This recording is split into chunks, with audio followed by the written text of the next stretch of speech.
Atheism and agnosticism has been around in the Western world for a very long time now. Christians, even though we have been dealing with the historical case for Jesus Christ and with rebuttals against various arguments against God by atheists and agnostics, haven't really taken the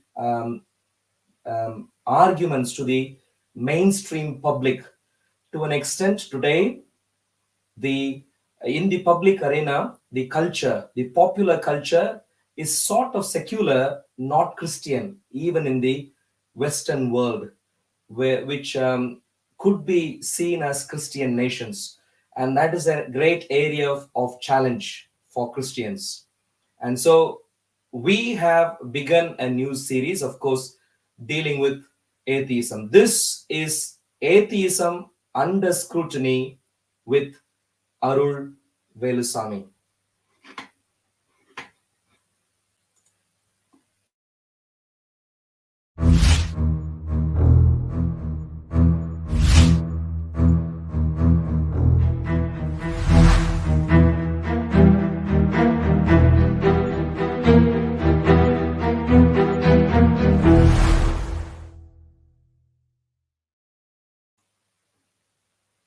Hello and welcome to all those who have joined us live. We should be live right now in Operation Stephen's channel in Soko and in Revelation 22:13.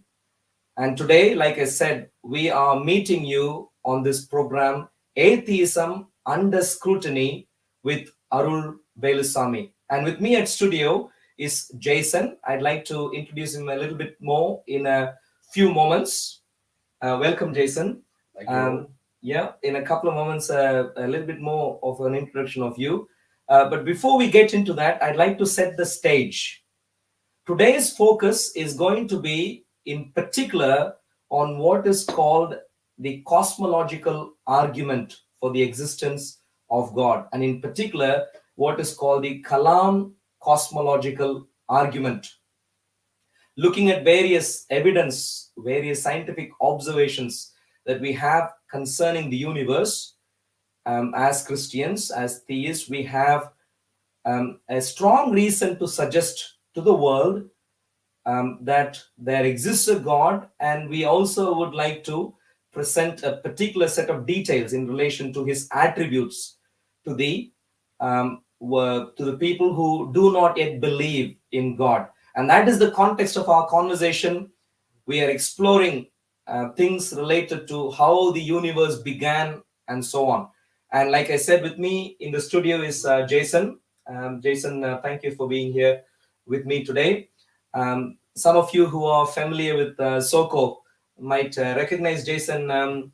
Perhaps just a couple of, maybe 10 days ago or so, Jason was with me at Speaker's Corner. Jason has been sort of friends with a few people at the park over the last few months, I think.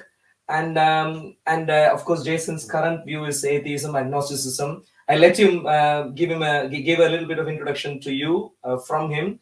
But that's him. And today we are glad to bring him to the studio to have a conversation with him. Jason, please go ahead. Why don't you briefly introduce yourself? Right. Thank you all. That's a really good intro.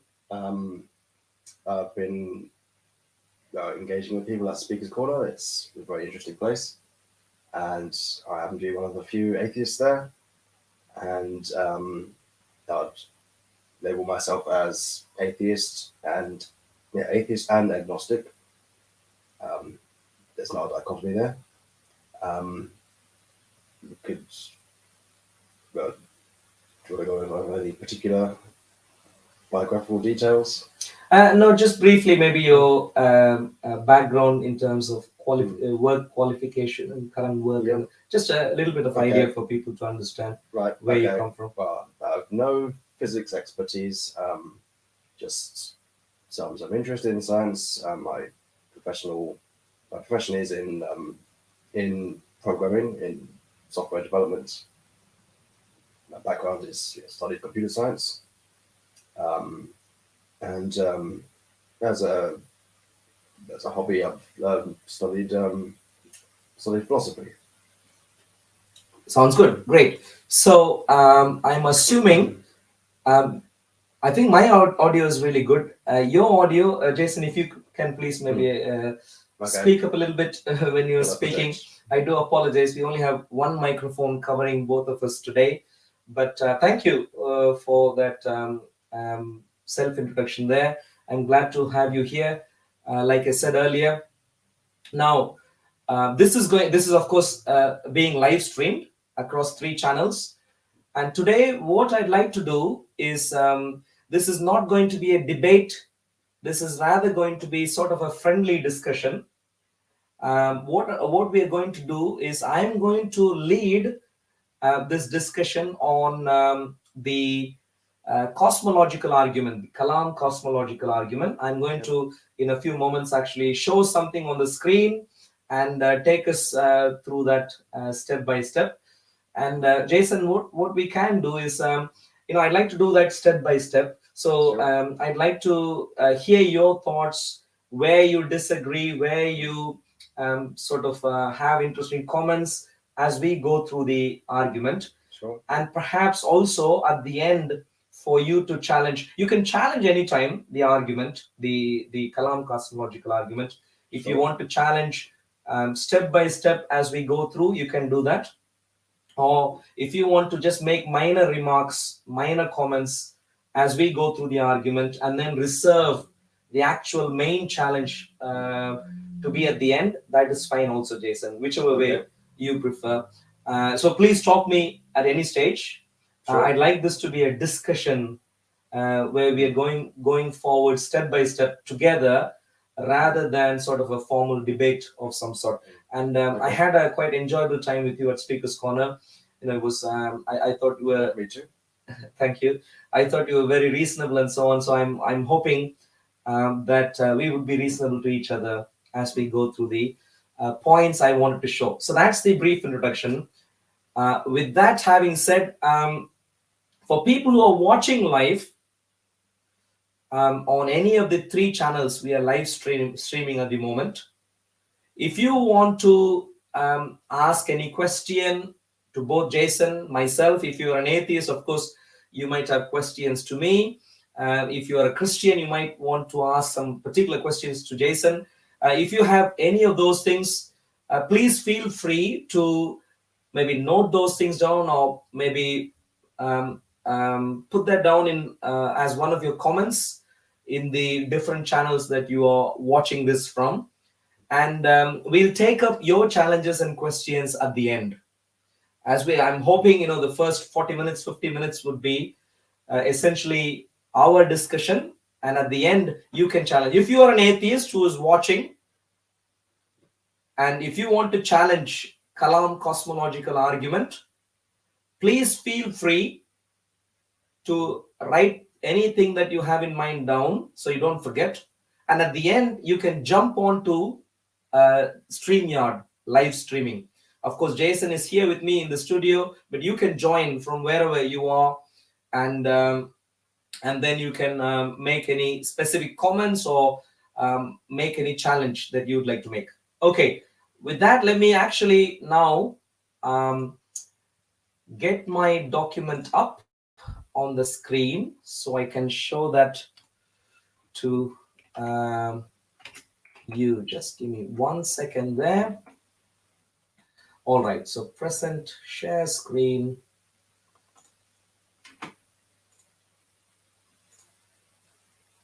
All right, cool. So Jason, of course, it's a conversation between us at this time. Like you said, you had some interest in philosophy, and you have sort of picked up on some of those things before. You might be familiar with I think you did say that you are familiar with the Kalam cosmological argument. That is true. Yeah, that's good. So that makes our conversation a lot easier. So I'm going to, in this first screen, of course, show, hopefully you should be able to see this.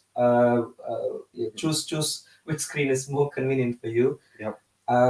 So I just, a summary for you and also for the audience, in case there are people who have never come across this, hopefully they can go through this and understand properly. This is the main argument. Yeah.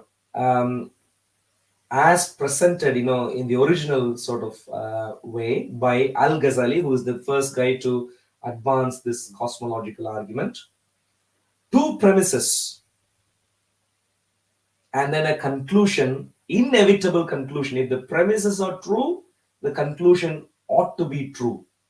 That is the formulation of the logic here.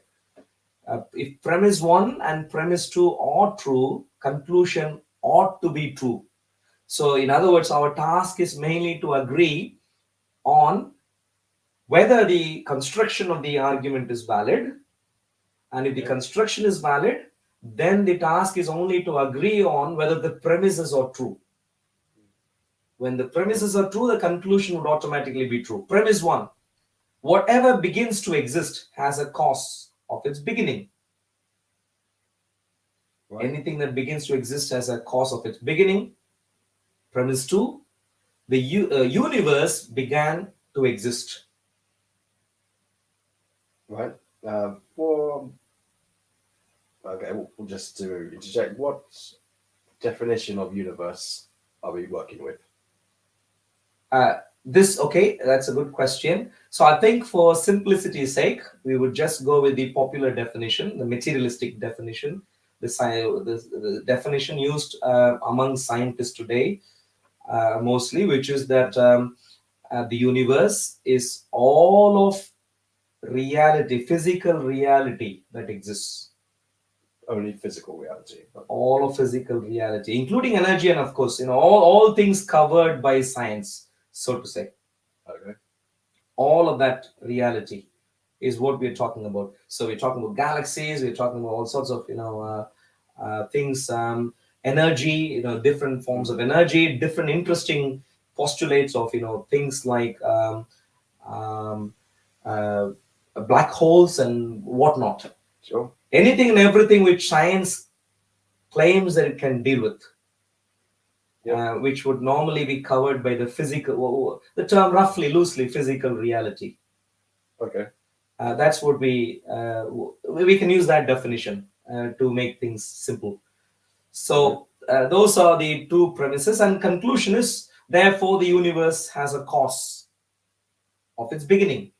Whatever begins to exist has a cause. The universe had a beginning, therefore, the universe has a cause for its beginning. Now, that's Al-Ghazali's original formulation as William Lane Craig captures it. Just to introduce, William Lane Craig is a popular contemporary philosopher, Christian philosopher, and he's sort of, he's a main proponent of this particular cosmological argument, and he has his own little tweaks here and there. For example, I have presented William Lane Craig's own formulation. Most of the times in debates, he uses this slightly tweaked formulation, which is a tweak in premise 1. Instead of saying whatever begins to exist has a cause, he says, if the universe began to exist, then the universe has a cause of its beginning. And then, of course, the other two he takes from Al-Ghazali. Now, that is the argument. That is the logical construct of the argument. Any thoughts on this construct, Jason? Would you agree that if premise 1 and premise 2 are true, then the conclusion is a necessity? The conclusion that has been presented here is a necessity. Would you agree with that? Yes, I would agree. Yes, it's a valid argument as far as I can see in both of those formulations. Good. So, in other words, our focus could purely be on the validity. Or you mean the soundness? The soundness of the premises themselves. Sure. Because the construct or the soundness of the general argument, we are happy with. We are saying we are in agreement. Yeah. Cool. Sounds good. Okay. So, but of course, if those who are watching online, if you have any comments to make on that regard, any challenge, you're most welcome to do that at the end. So, but Jason and I, we agree. The argument itself is formulated in a logically sound manner. Okay, now let's move on. Now the task we are going to focus on is actually in exploring the validity of the two premises. Yep. Okay, so by validity, of course, we mean the proof of the argument. Validity of premise one, or the support for premise one. Is this in the original form? This is in the original form, and with a little bit of input from William Lane Craig. Okay. Most of the stuff that I'm going to present today is William Lane Craig's argumentation. I do not agree with William Lane Craig in his argument in its entirety, but my disagreements with him are not on the actual construct of the arguments or the defense of the argument, but rather on some other details which have no bearing on the actual Kalam cosmological argument. So, in other words, I'm going to go with how William Lane Craig presents it. Okay. Yeah. So premise one, as you might remember, Jason, is this. William Lane Craig's especially. If the universe began to exist, then the universe has a cause of its beginning. Whatever begins to exist has a cause of its beginning. Okay. So support for that. Well, William Lane Craig presents three particular points there as by way of supporting. He says something cannot come from nothing. All of the observations we have, all of reality as we are aware of. Of course, there is plenty of reality that we don't see for ourselves, but there is a vast level of reality we see for ourselves. Sure. And we can, from what we see, we can come up with some general expectations about what we don't see, general sort of learning from life sort of stuff. And from there, the point is, we know from our experience of reality that something cannot come from nothing. Reasonable, we observe this in various realms of observation. Let's say in the deep oceans, or in the highest in deep space, or in the highest level of atmosphere where we have gone to do a bit of tweaking with clouds and so on, or whatever. All the exchange of signals in the ionosphere and so on. In all sorts of different realms we have been in, we know something simply can't come from nothing. That's our observation so far as mankind. Sure. Second, that's one example. So here the important point to note is William Lane Craig, of course, presents three different points to support premise one. Each of them independently is sufficient to support premise. In other words, the moment we agree that one is true, then we have already supported premise one. Unless, of course, you want to challenge and present a contradictory view in some other way. Okay. But point number one is something cannot come from nothing. That's sufficient to say premise one is true. But let's say we can add more to that, more sort of evidence to that. If something can come into being from nothing, if contrary to premise one, if something can come into being from nothing, then it becomes inexplicable why just anything or everything doesn't come into being from nothing. If something can come from nothing, of course, we can expect things to pop up anywhere, everywhere. Suddenly things from nothing. You might be familiar with the popular experiments of the times past, when people thought that you can close a room, close a room, and then they saw mice come out, and then they thought, oh, maybe life comes from nothing. Those sorts of experiments you might be aware of. The point is, if something can come into being from nothing, then we should be able to observe those somethings coming from nothing all over the place, anywhere, everywhere, which we don't. Right. And therefore, we can say that something cannot come from nothing. would agree with that. Yeah. And the third point is common experience and scientific evidence confirm the truth of premise one also. So point number one and point number two are philosophical arguments. They're dealing with something and nothing based on based on based on things that we as philosophers, as people who deal with logic, we have in mind. But the third is, even if you don't know philosophy, you can drill down in a very sort of experiential manner, in a very observed scientifically manner, and say a common experience and science deals confirms the truth of premise one. We don't see anything come from nothing. So Sure. three different ways. They're not too different, radically different from each other, but slightly different formulations of the same idea, ultimately supporting the validity of premise one, which is when something begins to exist, it has to have a cause. We always think, oh, why did this happen? That's our normal experience. And that is applicable to the universe also. If the universe began to exist, then the universe has a cause of its beginning. That's only natural for us to assume that for the universe also, because that is the only thing we know of. Sure. Yeah. Are you happy with the validity of premise one, or would you have any particular thoughts on that?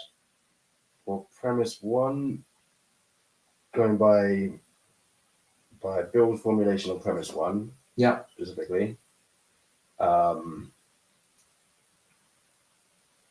we're going by the definition of universe that is specifically physical universe, or the sum total of objects and phenomena dealt with by science. Yeah.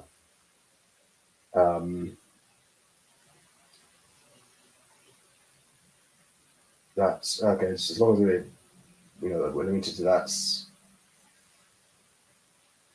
well, I'll be okay with going forward on that premise.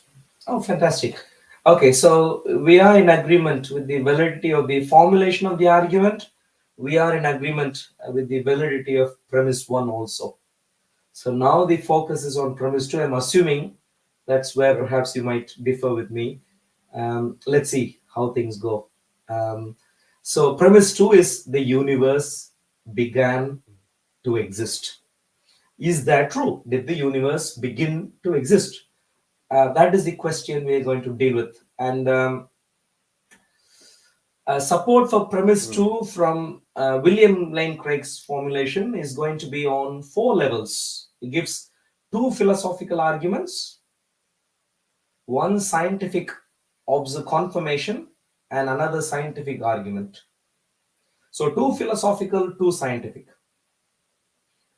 We can take any one of these as long as even one is true, unless there is a good way of contradicting that. The premise 2 would already be true.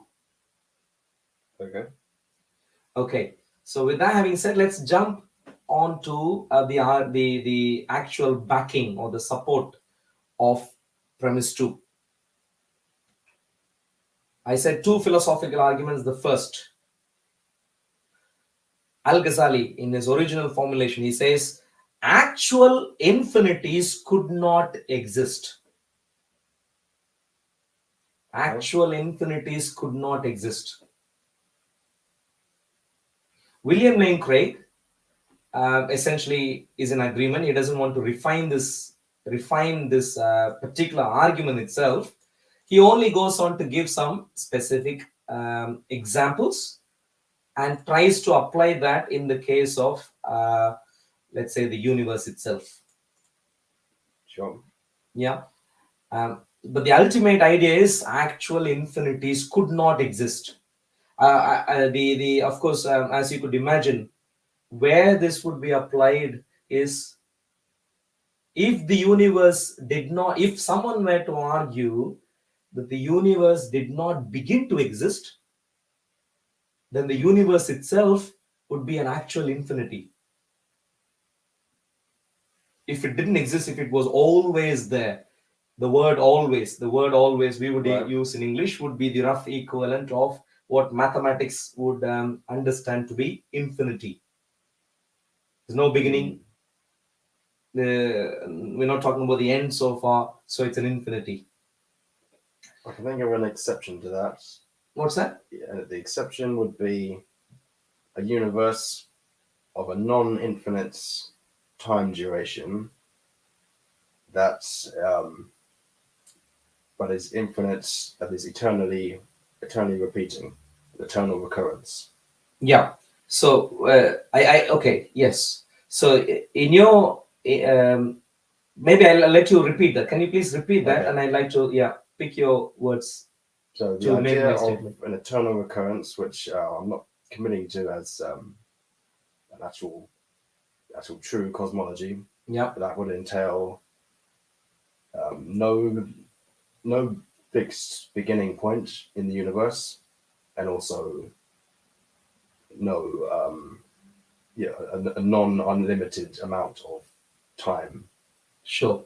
So an eternal recurrence. Right. In other words, along time dimension, it is infinity. Along. It goes through a state of fluctuation because Yeah. you're using the word recurrence. Right. And so I'm assuming it goes through some fluctuation. Sure. But regardless of the details of the fluctuation, it exists in some way, shape, or form. Yep. In an infinite time dimension. The time dimension would be, you could call it infinite. You also call it looping. Yeah, whichever term you use. I think the precise detail as to how it is infinite Right. will only matter in regards to getting into the details of how infinities exist. Sure. But now the point is you are asking for an infinite time, which is infinite time. Right. With me on that? Sure. Yeah. So and this particular philosophical argument actually is going to claim that, like you said, you're not committing to that particular cosmological model. But philosophically, Al-Ghazali says such infinities could not exist. Okay. At all.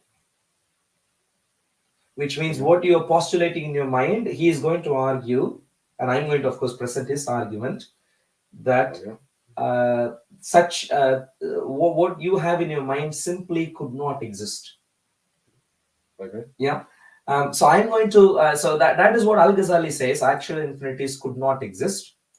William Lane Craig gives a couple of examples and then sort of solidifies logically through a formal logical conclusion that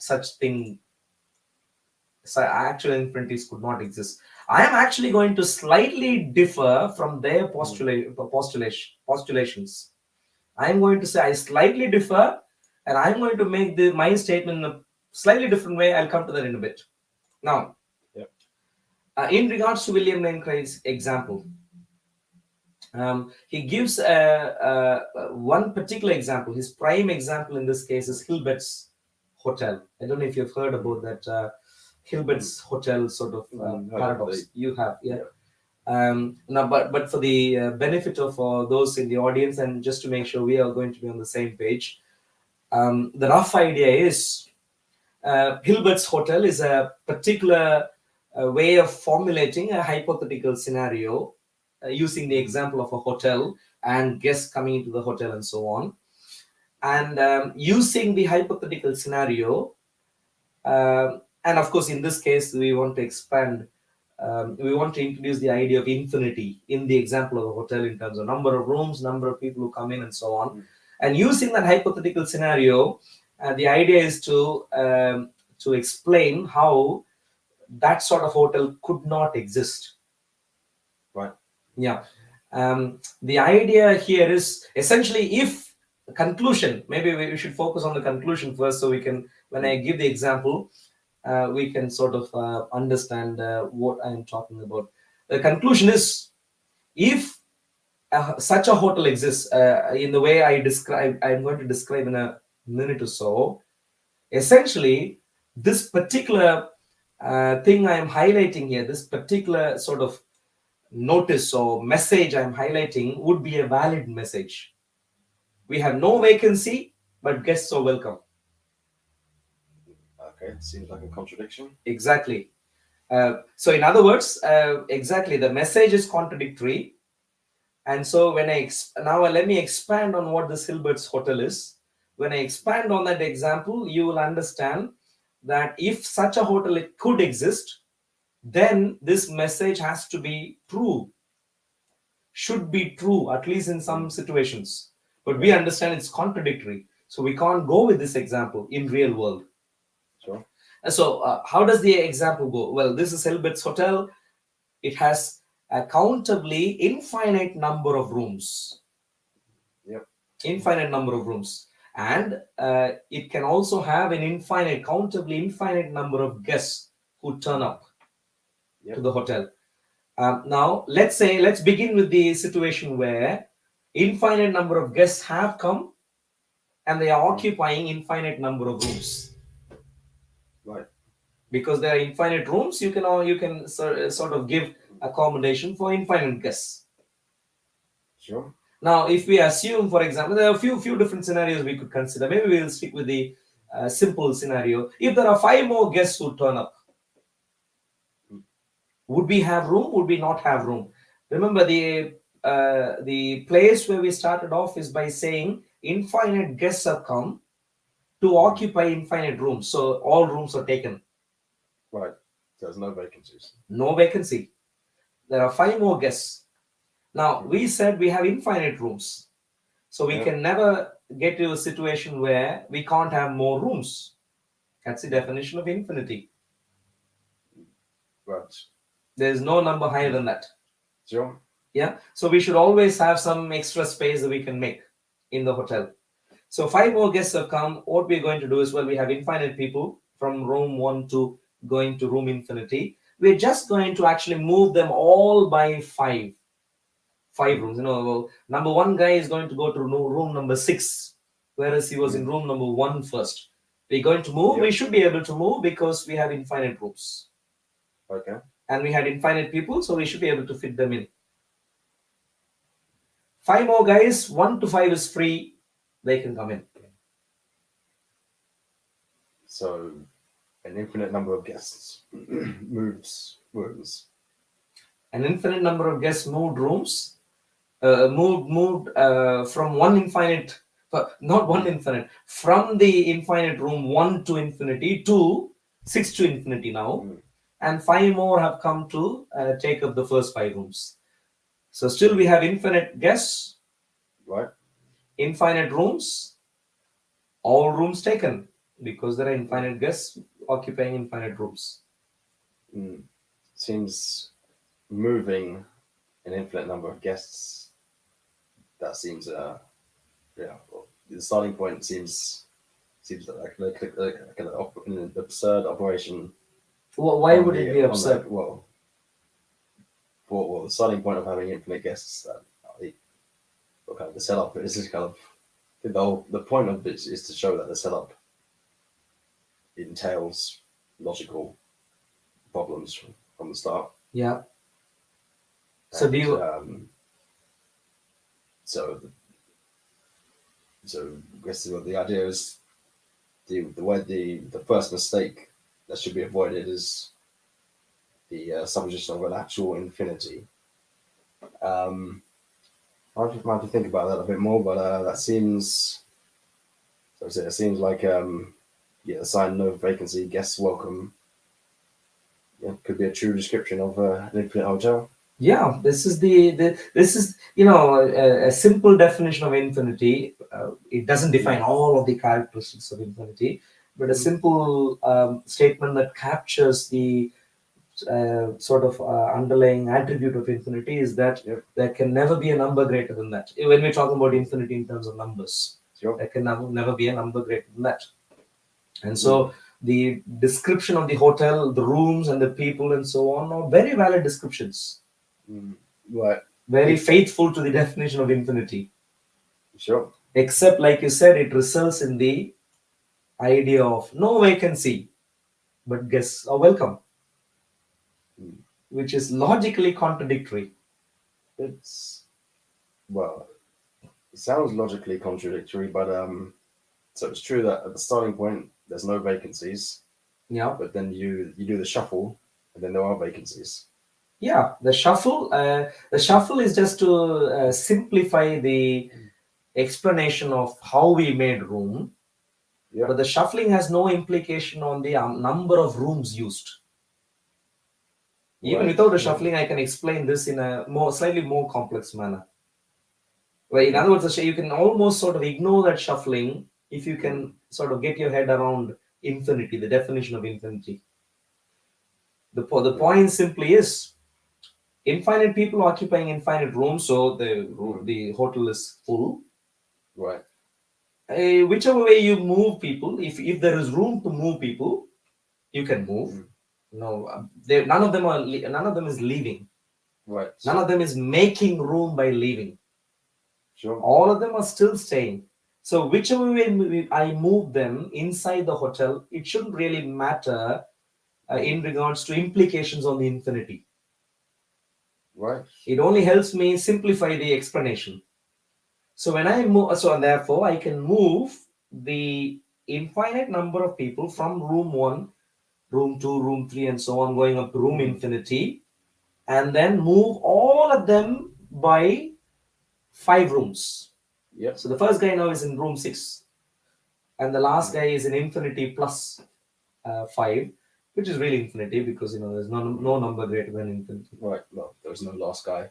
There's no last guy, exactly. But this is the exact point.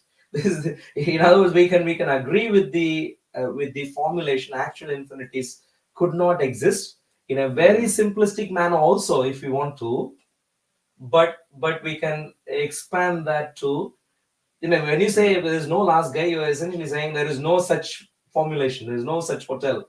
There's no such last guy. There's no such series of people. That's what you're ultimately saying when you say there's no such last guy. I don't know if that's what it entails. So, the absurdity of the sign. So it sounds absurd, but well, it just means that's what you have to accept. If you do accept an actual infinity. Exactly. So, in other words, an actual infinity, as long as we get our heads around it, would lead to things which clearly are absurd in our real life experience. Sure. Things which are logically inconsistent in our real world experience. Right. That is the key of this. Yeah. That is the key of using this example. Sure. We know this is insane to say no vacancy but guests are welcome. Well, that's a bit insane. It's you never can imagine such a situation in your experience. Sure, it's something well, we're imagining it, but it's outside of our experience. Exactly. Outside of the experience of all of mankind throughout history. Sure. Cool. Throughout hotel history. Throughout hotel history and any, of course, the idea of hotel is just to make the example simple for everyone to follow. But it's true with any other formulation, just with dealing with geometry or something else and whatever. This is true. Sure. Yeah. Now William Lane Craig, of course, goes on to use that to say that a universe cannot have an infinite past. What you were suggesting as to recurring universe, where time in the past is forever and ever, infinity. William Lane Craig is going to suggest that is impossible because, number one, actual infinities cannot exist. Number two, an infinite temporal regress of events. In your case, to make it really simple, ignore all the minor epochs and this and that and whatever. We can just consider the actual recurrences you have in mind. Sure. However long they are, maybe they are 100 billion years long. Yep. You can ignore all the details that happen in the 100 billion years. Just stick with them. Stick with looking at the 100 billion year of one recurrence as one event. Sure. And his William Lane Craig's point is, if you just consider even at that level, an infinite number of such recurrences is an actual infinity. And we know actual infinities are not something that we are familiar with, we can accommodate, and therefore we need to say this is absurdity. It doesn't exist. In our experience, does not exist. Therefore, an infinite tempo. When I say in our experience, I don't mean our experience of hotels alone. What I mean is even in our experience of the imaginary things, even the things that we can conceive in our minds, it simply could not exist. And so William Lane Craig goes on to suggest that an infinite temporal regress of events cannot exist. So the universe could not have gone through an infinite temporal regress of events. In other words, the entire lifetime of the universe could not be infinity, because it's a temporal regress of events, i.e. time-based regress of events. Would that cause any similar, comparable logical problems? Not sure why. It's the same. I mean, the conclusion from here, Jason, from the conclusion from Hilbert's Hotel is, maybe let's do one thing. I'll give the conclusion and I'll let you maybe have a little bit of thought experiment. Okay. But the ultimate conclusion, by giving the example of Hilbert's Hotel, is that actual infinities could not exist. Because if they did exist, they lead to all sorts of absurdities like this. This is just one simple example. Okay. It'll lead to absurdities. In other words, they simply can't exist. Now, you can challenge this by coming up with, even if not now, at some stage in your life, coming up with a nice example of how you can envision an infinity with no logical absurdities whatsoever when presented to scrutiny. Do you see what I'm saying? Sure. So you can say, actually, you know what? My idea of an actual infinity in this particular manner could work. Okay. If you can do that, you have sort of undermined the argument. But in my view, there is only a little bit of room where I think I don't agree with this. And that's where I'm going to tighten this up a little bit more. And so this is my own sort of refinement, where I'm going to say actual infinities could not exist within the dimensions available in our universe. Okay. So all the dimensions you can think of, space and time and everything else and so on that we are aware of, temperature, take anything you want to take, any physical thing you can measure, okay, any of these things, and prepare a set of dimensions, which is the set of dimensions for the universe. With these dimensions, I agree, actual infinities could not exist. I can imagine of how actual infinities could exist. Okay. But for my ideas to work, I need to break away from the dimensions that we currently have in the universe. Okay. So with the Hilbert's Hotel example, so is what you're saying that is just one of many examples of demonstrating the impossibility of an actual infinity in this, with your qualification. Exactly. In our universe, it's absurd. I agree. Okay. In other words, my only refinement is I believe in one actual infinity who is God himself. But I'll go to, I'm not going to focus on that, on how I have come to the conclusion that there is one actual infinity, namely God of the Bible, who is not bound by the dimensions of the universe. I'm not going to focus on that now, because that is not important for the argument that I need to make, which is that universe did not have an infinite past. Right. Yeah, with me on that so far? Yeah. So, No, I still don't see how, the absurdity in this one example. Or maybe you have other examples as well. Maybe I'll be convinced by those. But yeah, I mean, essentially, the idea is simple, Jason. The idea used here is that of a hotel. sure. Essentially, if I were to sort of assimilate this example and sort of give in a very generic form, the idea simply the any example could be formulated. Yep. There are any number of examples that could be formulated, any types of any number of types of examples.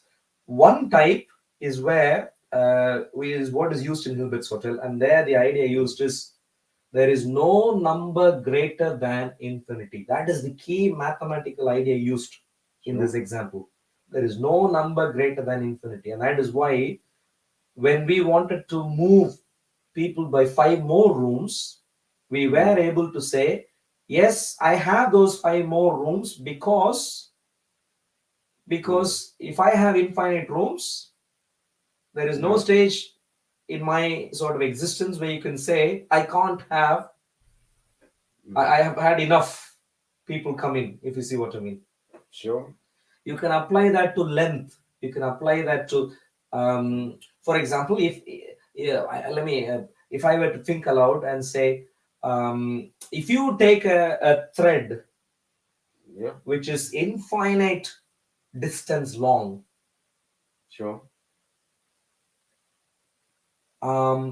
essentially, and if you put that in a cover which is infinite distance long, some sort of a wrapper which is infinite distance long, you can always say my thread is within my envelope wrapper, and at the same time be able to say my thread can't be contained by the wrapper.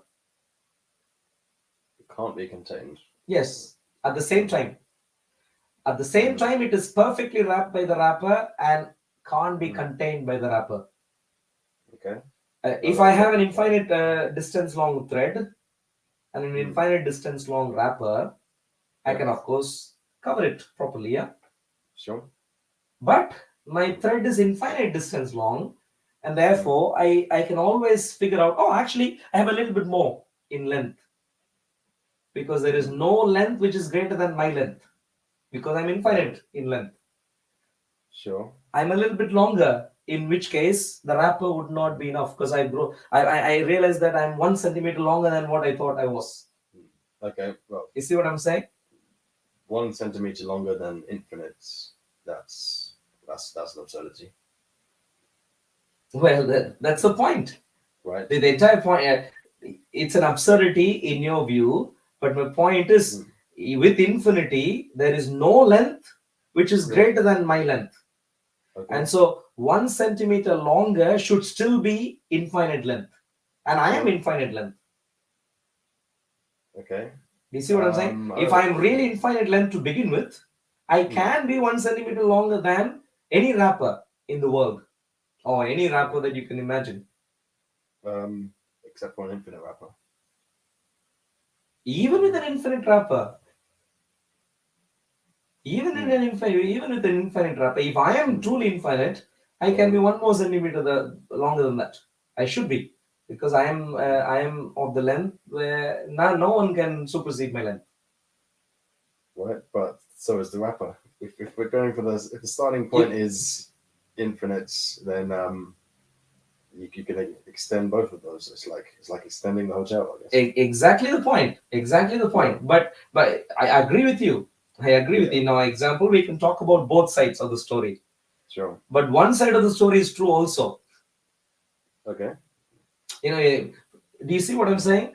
When I have a thread which is infinite distance long, when I have a wrapper which is infinite distance long, for a moment I can sort of neglect the wrapper. I'm not focusing on the glory of the wrapper. Okay. And then I can focus only on the glory of the thread. Because it is infinite, it doesn't matter who else is infinite. Nothing else matters. If I am truly infinite, I can go one. I can't be. I can always be longer than any length of anything else. Otherwise, right. This has Yeah. no bearing on whether the wrapper is only 5 centimeters long, only infinite centimeters long, and so on. Okay. With me, that's the very definition of my infinity. Infinity, my infinity. Right. Well, the definition is there's no limit. So you can The, always. the definition is, in one way you can say there is no limit. In another way you can say I am greater than any other number you can find. Right. Well, any other finite number.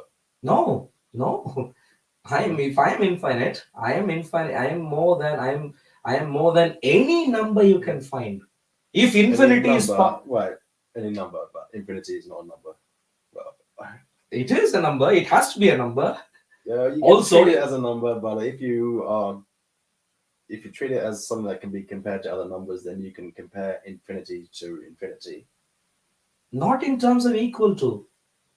You can never say infinity equals to infinity in this particular way. Any infinity that you, okay, let me take one step back. Yeah. I think the hurdle that we are hitting, Jason, is actually an idea that I'm going to make, a point that I'm going to make outside of the argument here. Okay. And that is, I do believe in the existence of a real infinity. And I do believe that real infinity, there is only one real infinity, not more than one. Only one. And that is God Himself. And I do also believe that true infinity is actually infinite in all regards, not just in length, not just in weight, not just in height, and so on. In any measurable regard, He is infinite. Okay. So I think that is what we are essentially, the problem we are running into is in terms of understanding how two infinities can work in an example together. If you see what I mean, Right. because we're talking about a wrapper, yeah. Yeah. Because if you notice carefully in Hilbert's hotel also, that is the example we were dealing with. The number of rooms is like the length of the thread. Yep. The number of guests is like the length of the wrapper. Sure. And we said we have infinite number of guests coming into infinite number of rooms. Yeah. Remember? So we're talking about similar pattern there. The problem we ran into is when trying to envisage two infinities working working in the same environment, which should be possible without causing logical contradictions if infinities are possible within our dimensions.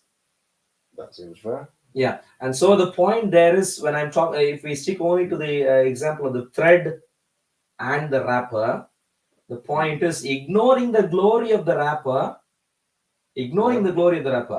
Because infinity is a standalone thing. The fact that the thread is infinite implies some, let's say, glory to the thread in some way, shape, or form, whether the wrapper exists or not. Okay. With me so far? I'm not sure what you mean by glory. Well, what I mean is the wonderful attribute that there is nothing longer than me. Okay. And that is why I am infinite. Sure. That I'm of length infinite. That is what I'm referring to as the glory. And so I'm as long as anything else, if not more. Sure. Yeah. So the point simply, there is a wrapper infinite. If infinities do exist, all over the place, you can have another infinite wrapper come and wrap this properly, completely wrapped.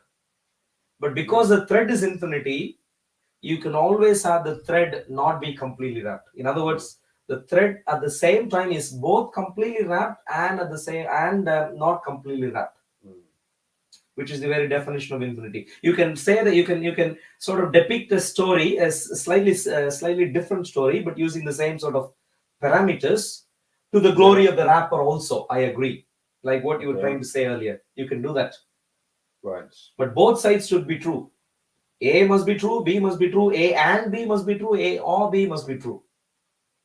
Okay. You with me so far? Yeah, I'm with you that I don't believe there are infinite real threads. Real infinite threads.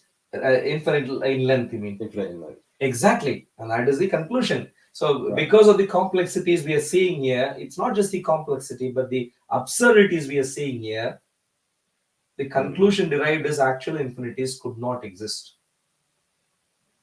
Right, so that would apply to that applies to the thread and the hotel. Yeah. But about the eternal recurrence model Yeah. of the universe, Yeah. an analogy would be a thread of finite length that is a loop. So it's not infinite. It's a finite amount of material making this thread, a finite amount of material making this universe, but it's oscillating. Mm, okay, I see where you're going with this. So, in your view, because you've made it a loop, you're then saying it's finite. It's finite, but endless. Finite and endless, in your view. But the problem the point you're missing there is, for you to call something recurring, Yep. the point of start and the point of end are the same. I agree, recurring. Yep. Of the recurring state, or maybe to be more accurate, if you consider each loop, the point of start is not the same as point of end. It's in this model it is indistinguishable. Okay, let me put it this way. In your recurring model, Yep. do you think there is loop 1? There's no beginning. No, but how do you want to, I mean, to sort of give labels? Is there one? We can call our loop 1. Loop 1, yeah. And do you believe there is a loop 2? Yep. And so that's my point. So loop 2 and loop 1 are the same loop. No, they can't be the same loop if they are going to recur like that. The moment do you see what I'm saying? Why can't they be the same? Because in your description they're not the same. Well, in this description, the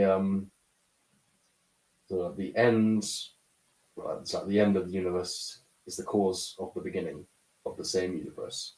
No, wait a second. You can't. No. Yeah, No. Let's stick to precede the cause. Let's stick to the precise point you made right now. So in your point, the end of this universe is the reason for the cause of which universe? The one universe. No, that one universe is ending. But you are going to now start something. What is the start? What is starting? The same universe 1 or universe 2? Because universe 2, what is about to start right now in your mind, right? What is about to start right now, that can't be the same as what is ending now. That's logical fallacy. What's the fallacy? The fallacy is if you're going to say that it is going to start right now, it didn't exist before this. Well, it did exist before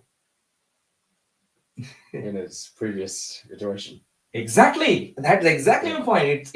You have to call what was there before previous iteration. Somehow you need to distinguish what is ending with what is starting. Somehow. You can use any term you want. You can use maybe a term in terms of time, term in terms of physical material, term in terms of some other thing or whatever else. Somehow you need to denote what is ending versus what is starting, because they are different. What is starting now, by the definition of the word start, clearly implies is not the same as what we are talking about when we say what is ending. So you can conceptualize them as different, but in this model, if it's it may sense, it is. It may in your I'm trying to understand. You may think they have the same properties, right? But I couldn't care less. Okay. Because having the same properties do not necessarily mean they're the same stuff. Sure. You can take 2 carbon atoms and they have same properties. You can take 2 other stuff and they may have same properties. My point simply here is, the moment you're talking about a loop, like what I quite like the statement you made earlier. Iteration. Sure. Previous iteration versus current iteration versus next iteration and so on. Somehow, when you talk about a loop, like in computer science programming, somehow when you talk about a loop, you need to be able to distinguish in whatever dimension. Okay. I'm not concerned about what dimensions you're using there, but in some dimension, you need to be able to say there was an iteration 1, iteration 2, and so on. So from the point of view from within universe, or yeah, potentially if you could remember the past situation, then you could refer to the next situation. That is fair enough. Yeah. So we are no longer talking about, so we are at least, so because you mentioned a past versus current versus next and whatever else number of times in the future, we're talking about an infinite, something that exists in infinity, at least in time. What? At least in time. Right. And we just said actual infinities could not exist. And we can, I mean, the Herbert's Hotel example, I can give some such example even using your infinite recurrence. Can you give an example with infinite time? Absolutely. That's the very, for example, I can give you an example right away actually. If there are how do I say, okay, if there are infinite people,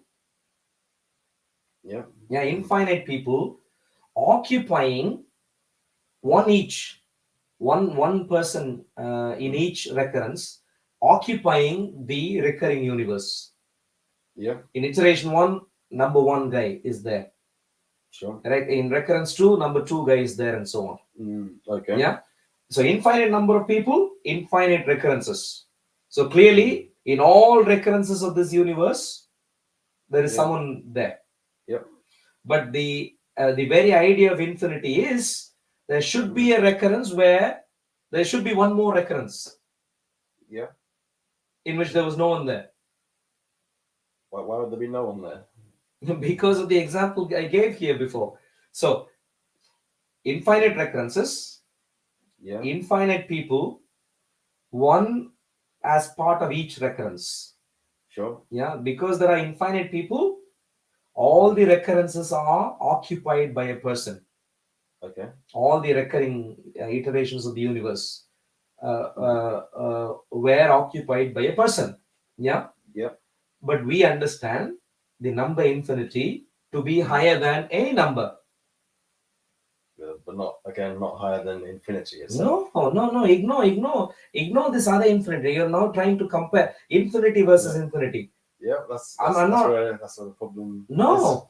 In math, as a computer science engineer, if you remember your mathematics and so on, you would understand it doesn't matter. When we, let's say, do integral calculus, differential calculus, especially integral calculus and so on, limit x tending to infinity, 0 to infinity. Do you remember those kinds of stuff? It's been a long time. Long time, but do you roughly remember? Nope. No, not at all. Okay. Do you roughly remember using infinities in mathematics? No, not really. Nothing. No. Never really used them. Okay. Well, I did use infinity fairly extensively because I did in mathematics. I had to do calculus, all sorts of deep calculus and so on. And in my engineering days, I had to do proper engineering mathematics and so on. Some very real examples. But the point I want to simply make is we dealt with what we called infinities in all sorts of different forms, but with no consideration for the existence of any other infinity.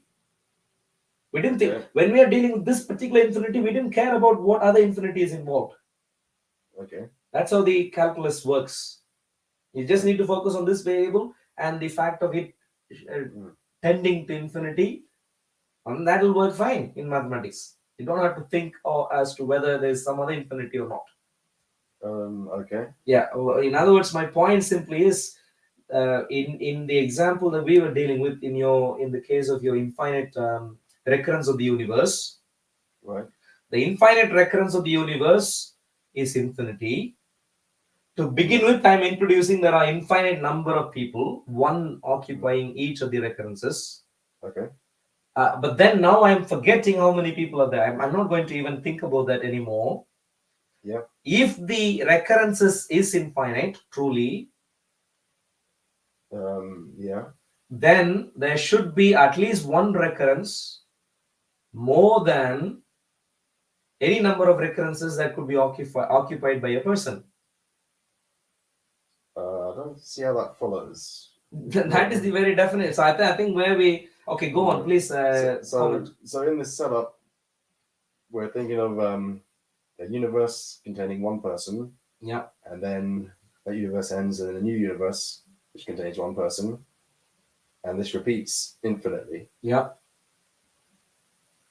How do we get to the empty universe? Well, exactly in this manner. So you have infinite recurrences, Yeah. infinite people. So far, fine. Yep. All instances, all the iterations are taken by a person. So far, fine. Yeah. Now, I just focus on the fact that, in my view, there are infinite recurrences of the universe. Sure. I understand mathematically when I have infinite recurrences of something, I should have at least one recurrence more than any other number of recurrences. Any other number of recurrences? Exactly.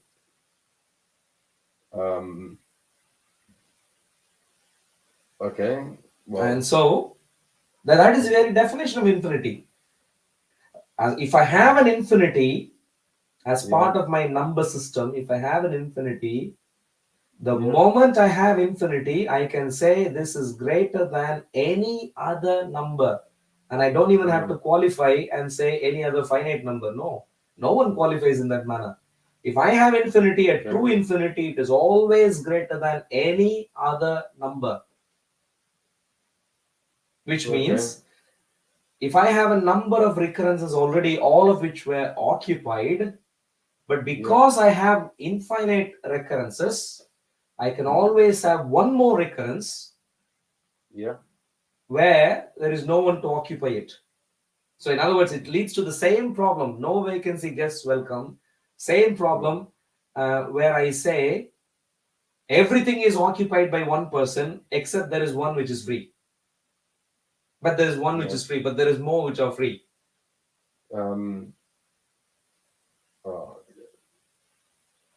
This seems a bit less clear than the hotel example. So this, so we don't have a starting point of all the recurrences being occupied, but We have the starting point. Yeah, all are occupied. All are occupied. Yeah.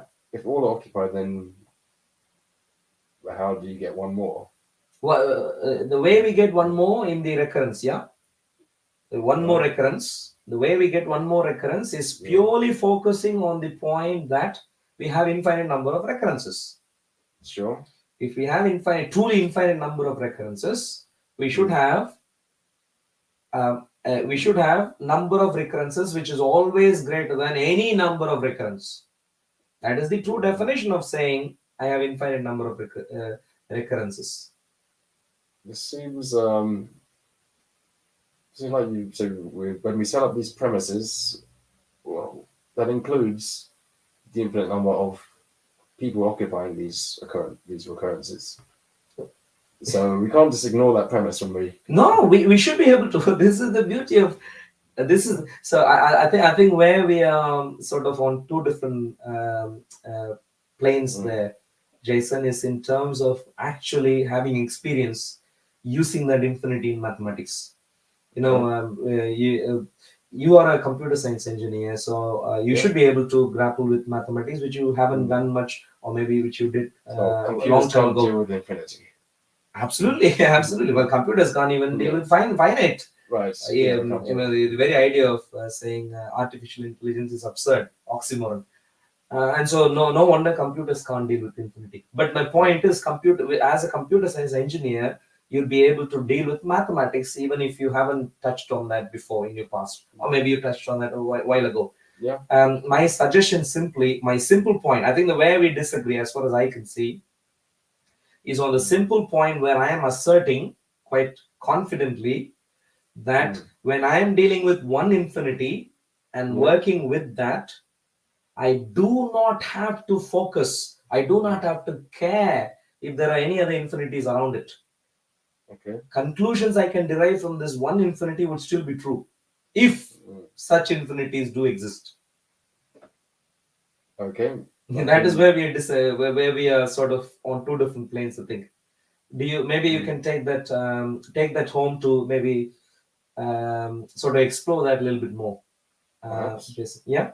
Yeah. Cool. Well, why don't I? What's the time right now? So why don't I actually move on to the second philosophical argument?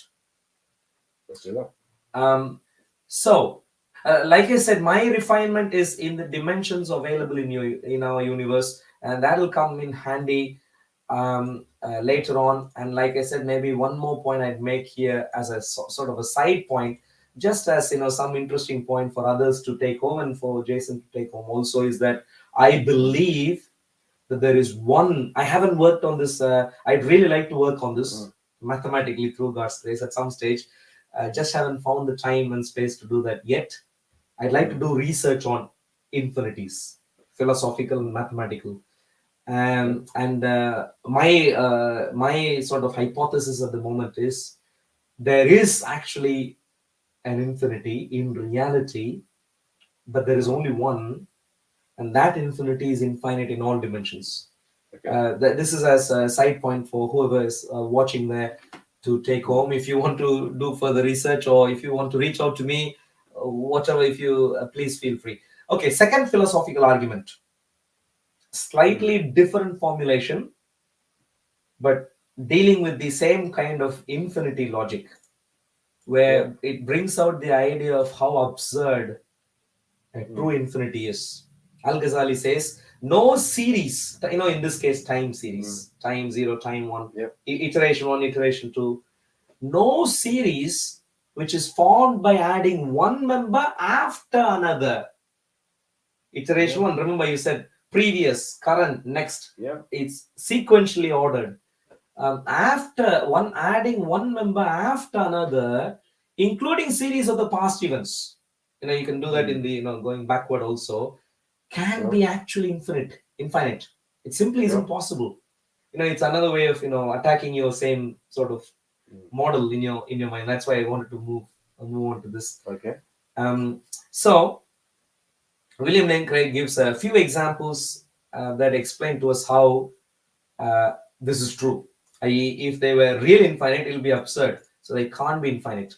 Any series where you have one after another.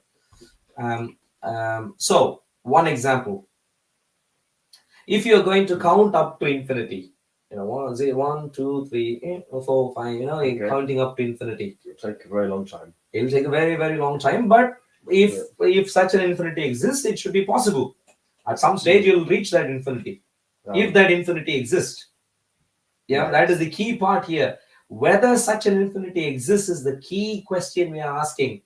Even though it may take a long time, if it exists, we should be able to reach there ultimately, if we are alive and so on. Of course, we're talking about a hypothetical scenario. So let's pretend we'll be alive, counting 1, 2, 3, 4, and going all the way to infinity. Now, when you count down from that infinity, of course, we'll end up with a 0 on coming down, 5, 4, 3, 2, 1, 0. On a particular day. Clearly, if we count one per day or a million per day, it doesn't matter. It will come down to 0 on a particular day. Clearly. Well,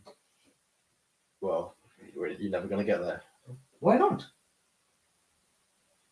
You're never starting from 0, going to infinity.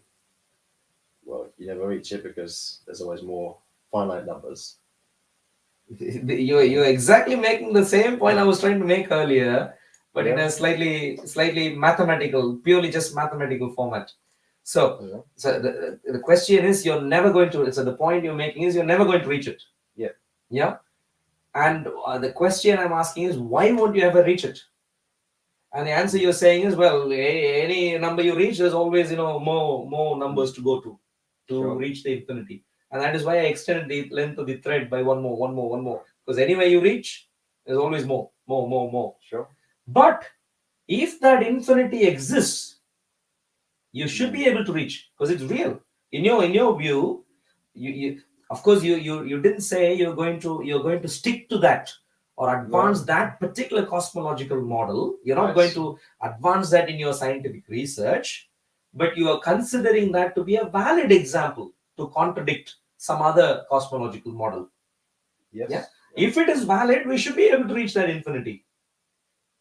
If it exists, when I say if it is valid, we mean if it exists, if such an infinity, if such an infinite number of recurrences actually exists, you should be, because it exists, you should be able to reach. You can't reach it from a finite starting point. Why not? No. Well, if well, the universe reached it from a finite starting point. No. Well, the universe has reached it from somewhere. Well, if the point would, well, in the eternal recurrence model, there is no starting point. No. I think you're missing the point. The universe is going on a recurrence, according to you. Yeah. I don't have to join with the universe right at the start. I can join in any time. Like what you're thinking. This is the cosmology of, in your view, that is the cosmological model. And of course, you and I did not join at the start of this infinity. Right. We have just joined now. Yeah. But as long, of course, in our hypothetical scenario, where are we right now? Where are we right now? If the universe has been infinite already, where are we? In that infinity. Sure. Yeah. So we have reached it. It doesn't matter when we join. The fact is, if there is an infinity which the universe has reached, we are there with it. Sure. Yeah. So reaching an infinity, if an infinity is real, we should be able to reach it. We should be able to reach it. Even finite things should be able to reach it. Well, we haven't reached it from a starting point infinitely from an infinite past. I agree, Jason. My point isn't we have traveled through all of the infinity. That is not my point. That is my point in this counting exercise. But in my current example, that is not my point. We joined only in the last sort of, 11th hour, so to say. Maybe less than the 11th hour. But regardless of when we joined, we are in that infinite state right now. Because if that is where the universe is, so we are experiencing that right now. Yeah. Yeah. What's the problem then? The problem is you should, if infinity is real, which it has reached, if it is real, someone somewhere should be able to experience it. It can never be an unreachable goal. With those premises, then we have reached it. Well, with your formulation, we have reached it, of course. Yes. And that is another absurdity I'd like to point out with your premise. With your premise, we have reached it. With your formulation of the cosmological model. But coming to the counting to infinity example, if such an infinity exists, people ought to be able to reach it. You might just say you need to count a bit faster. But somehow, if it is real, someone somewhere should be able to reach it. By adding one member after another. Yeah, by adding one member after another. Or adding 5 members after another. I don't mean in particular. Essentially, going through a sequence, you should be able to say, okay, now I'm at infinity. Okay. I'm not even talking about infinite lifetime. You can pretend it's some sort of an artificial person who is reaching it. Yeah. Okay. The problem then is when he counts back down, infinity, -1, -2, -3, -4, infinity -4, -5, and then coming all the way, he will at some stage reach 0. Well, he never reaches 0. Why not? If 0, are you now compromising finitude for the sake of infinitude? If infinity is real, you must be able to reach. How much more so if finitude is real, which we know to be the case, we should be able to reach. So the way that Al-Ghazali puts this premise, Yeah. I don't disagree with that. Yeah.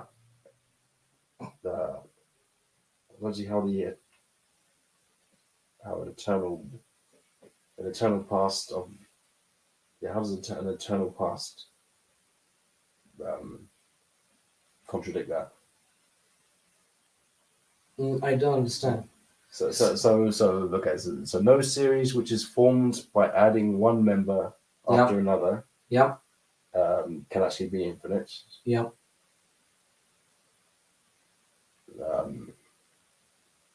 Well, in the eternal recurrence model, it's not formed by adding one member after another. It is. It's not. It doesn't start with one and then. Well, if there's no finite starting points, then there's no problem of trying to start with the finite and get to the infinite. Okay. You essentially, to deal with your universe, Jason, we don't have to go through this example.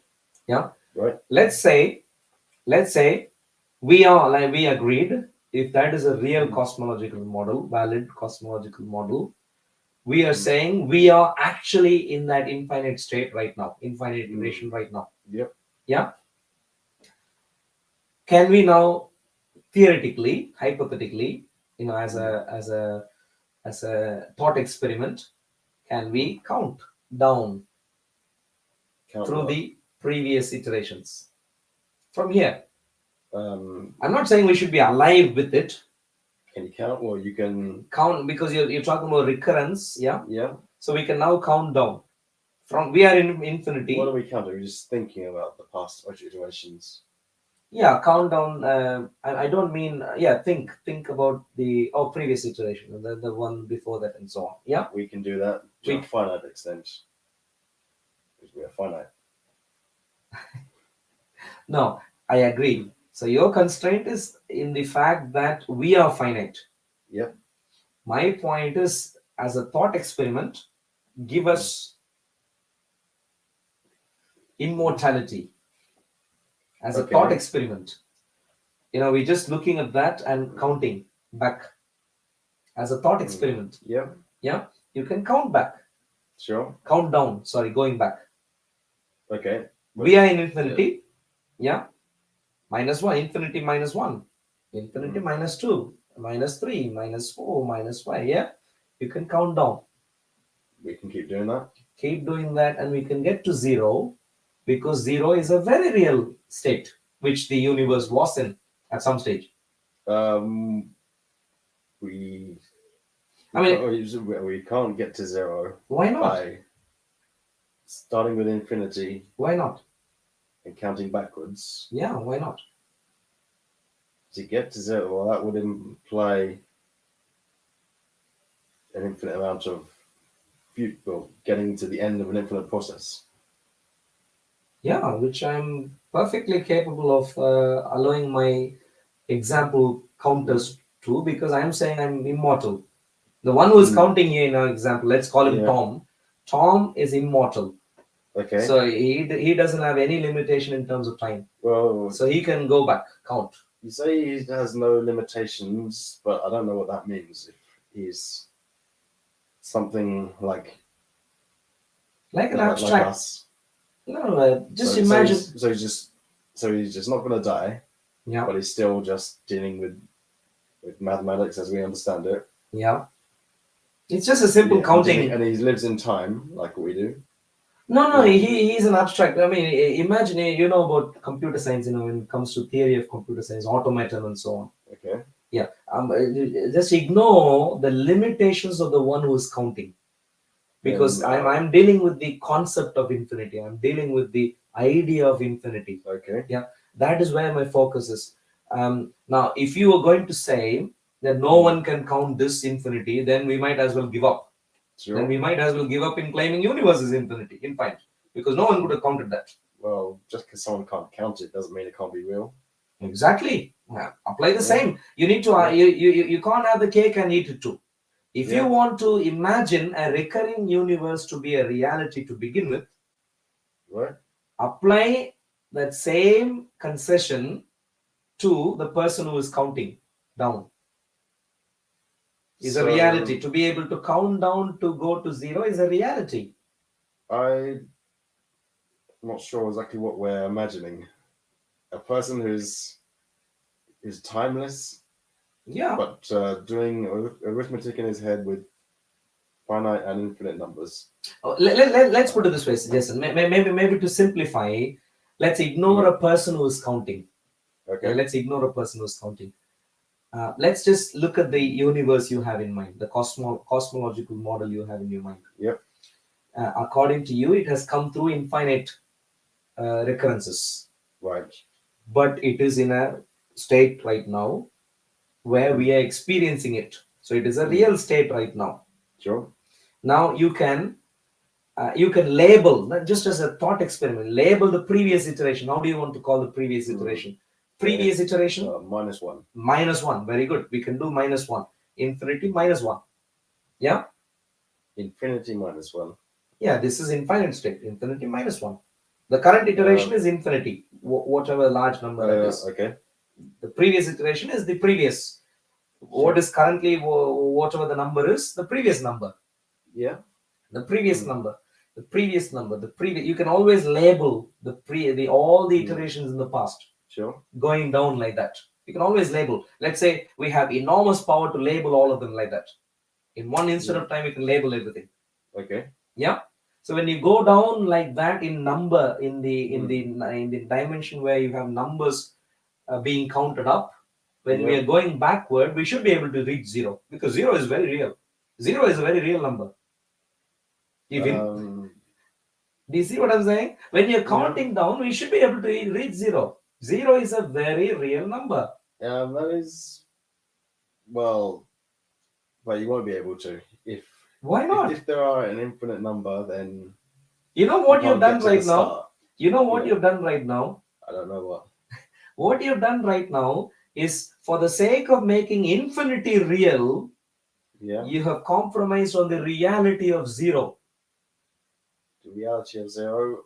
Yeah, if it is real, it should be it is something that can be experienced by someone. I'm not saying by who.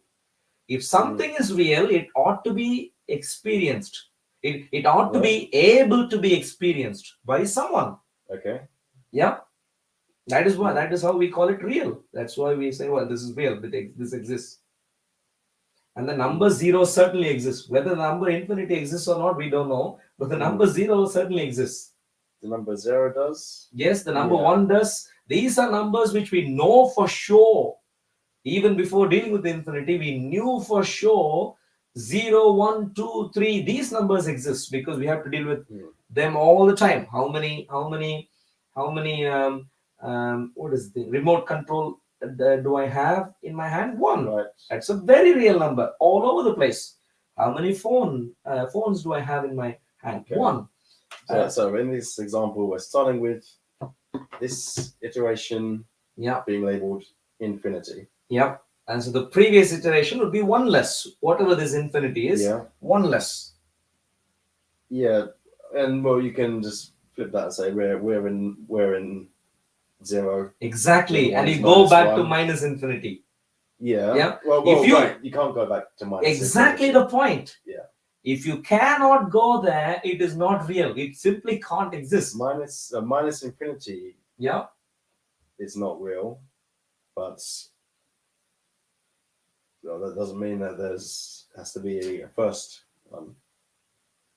No, I'm still not concerned about what is the first one. I am just saying, if I am going to, in an abstract manner, label things in the past, I'm so far only saying, if infinities do exist, from where I am, which is infinity, I should be able to go back and label all the way to going down to 0. Because 0 is very real. Whether infinity is real or not, I don't know, but 0 is very real. I should be able to count down. If I can count this number, the label might not apply to what we're talking about. Why not? Because if we start with infinity, or start with now being labeled infinity, which is confusing. And then the previous one is infinity minus 1, then the previous one is infinity minus 2. Then then what is real is the numbers, is that which is labeled infinity minus n. Mm-hmm. And no matter how big n is, if it's finite, then the sum is not 0. Yeah. So in other words, what you're saying is a long about way of what you're saying is we simply can't exist in infinity right now. If in your mind the universe has come through all that, yeah, in your cosmological model, In this model, yeah. the universe has come through all of that to be where it is right now. Yep. And your claim is it has already gone through infinite recurrences. What? Yes, that is what you're claiming. If it Yeah. has come through, clearly it has counted. Let's pretend the universe can count. Sure. If it can come to where it is right now, which is an infinite state, it has certainly come through 0, 1, 2, everything to get here. Well, you're assuming, well, 0 and 1, 2. Is that the first and the second? No. Okay. Count down. The universe has come through whatever numbers it has come through to get to where it is right now. I think we're going in circles. I guess where we are disagreeing is the simple idea that whatever state the universe is in right now, you simply can't call it an infinite state. That is where we are disagreeing. And the moment I'm making that infinite state real, you're saying you can't get to where it should have started.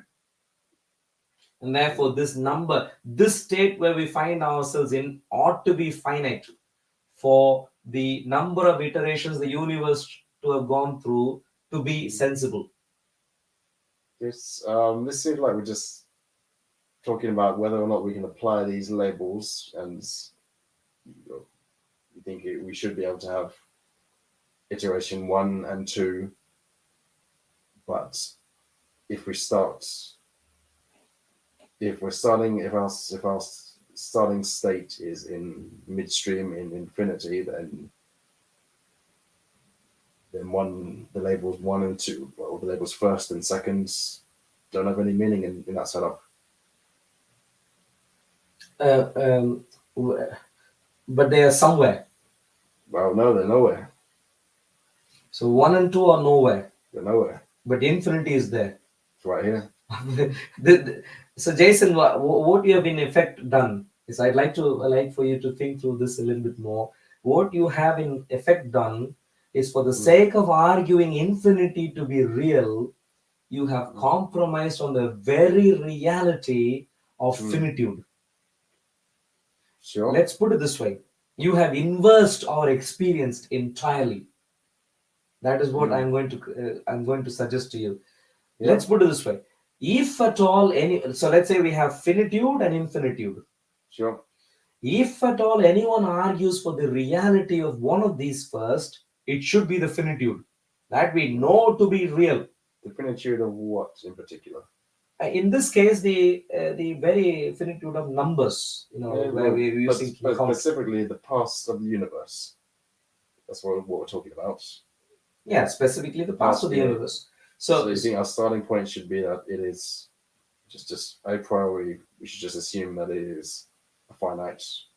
No, I'm not assuming anything. I'm just saying to assume the philosophical argument here is such an infinity cannot exist, because if we assume it to exist, we'll end up with all sorts of absurdities, like the absurdity we have tackled, which is universe has come through all these iterations, but you are saying no one else can go through all those iterations. Sure. Yeah, which is an absurdity. If the universe has experienced all that to come to this infinity, why can't this abstract person I have in mind abstract? Just for the sake of counting. He should be able to do the same. You're saying that's impossible. If that is impossible, the universe couldn't have done that to begin with.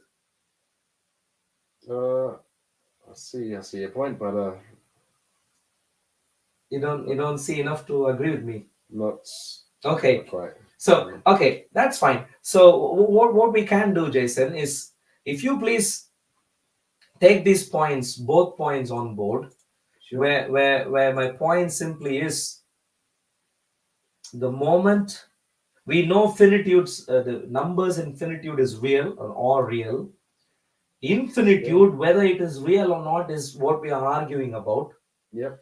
And my point is, if we assume infinitude to be real, we end up in all sorts of absurdities, like what we have ended up in our discussion. Okay. My point simply would be finitude. We settle it should be our reference point. We know it to be real. So wherever it exists, you should be able to be there and explore. Okay. Infinitude, we may not get to, whether we Okay. go forward or backward. If it is infinitude we are dealing with, we may not get to, because that we don't know if it's real or not.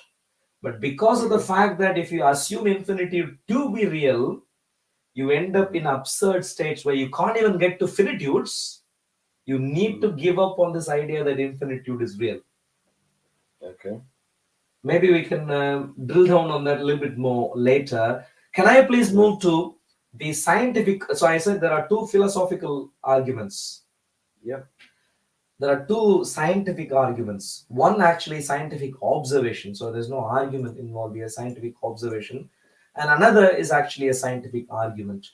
The scientific confirmation or observation is essentially what is known as the cosmic microwave background radiation. I did mention this to you the other Sunday. Yep. There are two very important observations that we need to be aware of. One is the redshift in light from astronomical objects. Yep. And another is cosmic microwave background radiation. Now here I am going to deviate from William Lane Craig, sort of to an extent, not in terms of the validity of his underlying argument, but in terms of extra details that he also agrees with. Okay. He agrees with Big Bang theory. I do not at all. At all. Not in the way it is postulated right now. Okay. And that is not even needed to make the argument for to substantiate Kalam cosmological argument. Okay. To substantiate Kalam cosmological argument, I only need the bare minimum objective scientific observations, which are two things, which is where my focus is going to be right now. Redshifts in lights from astronomical objects. Yeah. And cosmic microwave background radiation that we observe today. Fine. Two things, very important. Cosmic microwave background radiation is very real. We observe it to be of sort of equal, sort of similar temperature across the universe and so on. Telling us essentially what the implication of cosmic microwave background radiation is that the universe is inflationary. It has expanded. Sure. Because of the expansion of the universe, we have radiation left behind, which is described as cosmic, which is essentially in the microwave. You might be aware of electromagnetic waves, especially in the microwave wavelength range. And the cosmic background radiation is in the microwave range, and that is as a result of the expansion of the universe. So that is one. The universe has expanded, or still is expanding. And the next one is redshifts in lights from astronomical objects. We still observe what is called redshifts in lights, or in light from astronomical objects. Yep. This essentially goes back to how white light is seen, in the entire spectrum, and how there are spectral lines. Are you aware of some of these details? Are you aware of terms such as spectral lines, redshift, and so on? Broadly, yeah. So even if you did not know the intricate details, I've done some of these experiments, not in regards to measuring things from astronomical objects, but measuring in physical laboratories in my engineering days. But the point is, even if you don't know the intricate details of the experimentation and so on, what you would be aware of is the simple, broader or higher level detail where we say when a particular object that you are observing, when you're observing the light of a light spectrum or that is reflected from a particular object, if the particular object is moving away, then you see the wavelength of light moving towards the higher wavelength, the spectral lines moving towards red. Right. And that is what is called redshift. Okay. When you observe redshifts in wavelengths, what you know is that what you are observing is actually moving away from you. Sure. And what we observe in regards to the universe is all the things that we are aware of and that we can measure in the universe are moving away from us. Everything is moving away. I think that's more or less true. That's more or less true. So cosmic microwave background radiation tells us that it is the universe is expanding. Redshift in another way is telling us it's expanding, it's going away. Everything is going away from each other. Yeah. Meaning, if you trace back in time, you can go and say, well, this is a starting point. Because we know, do you see what I'm saying? So when you go back, things will be closer together. Will be closer together, exactly. Yeah. They have started from a point where they were very close to each other, and then they're moving away. Sure. We have no indication of anything other than moving away. Sure. So you can only, when you go back in time, you can only project backward and say they were earlier closer together, and so on. So both of these observations clearly indicate that the universe had a beginning, from where it moved away, from where it expanded, from where every heavenly body, astronomical body, moved away from each other. That is the scientific observation here. That seems so. Yeah. So in regards to scientific observation, there is universe is finite. Sure.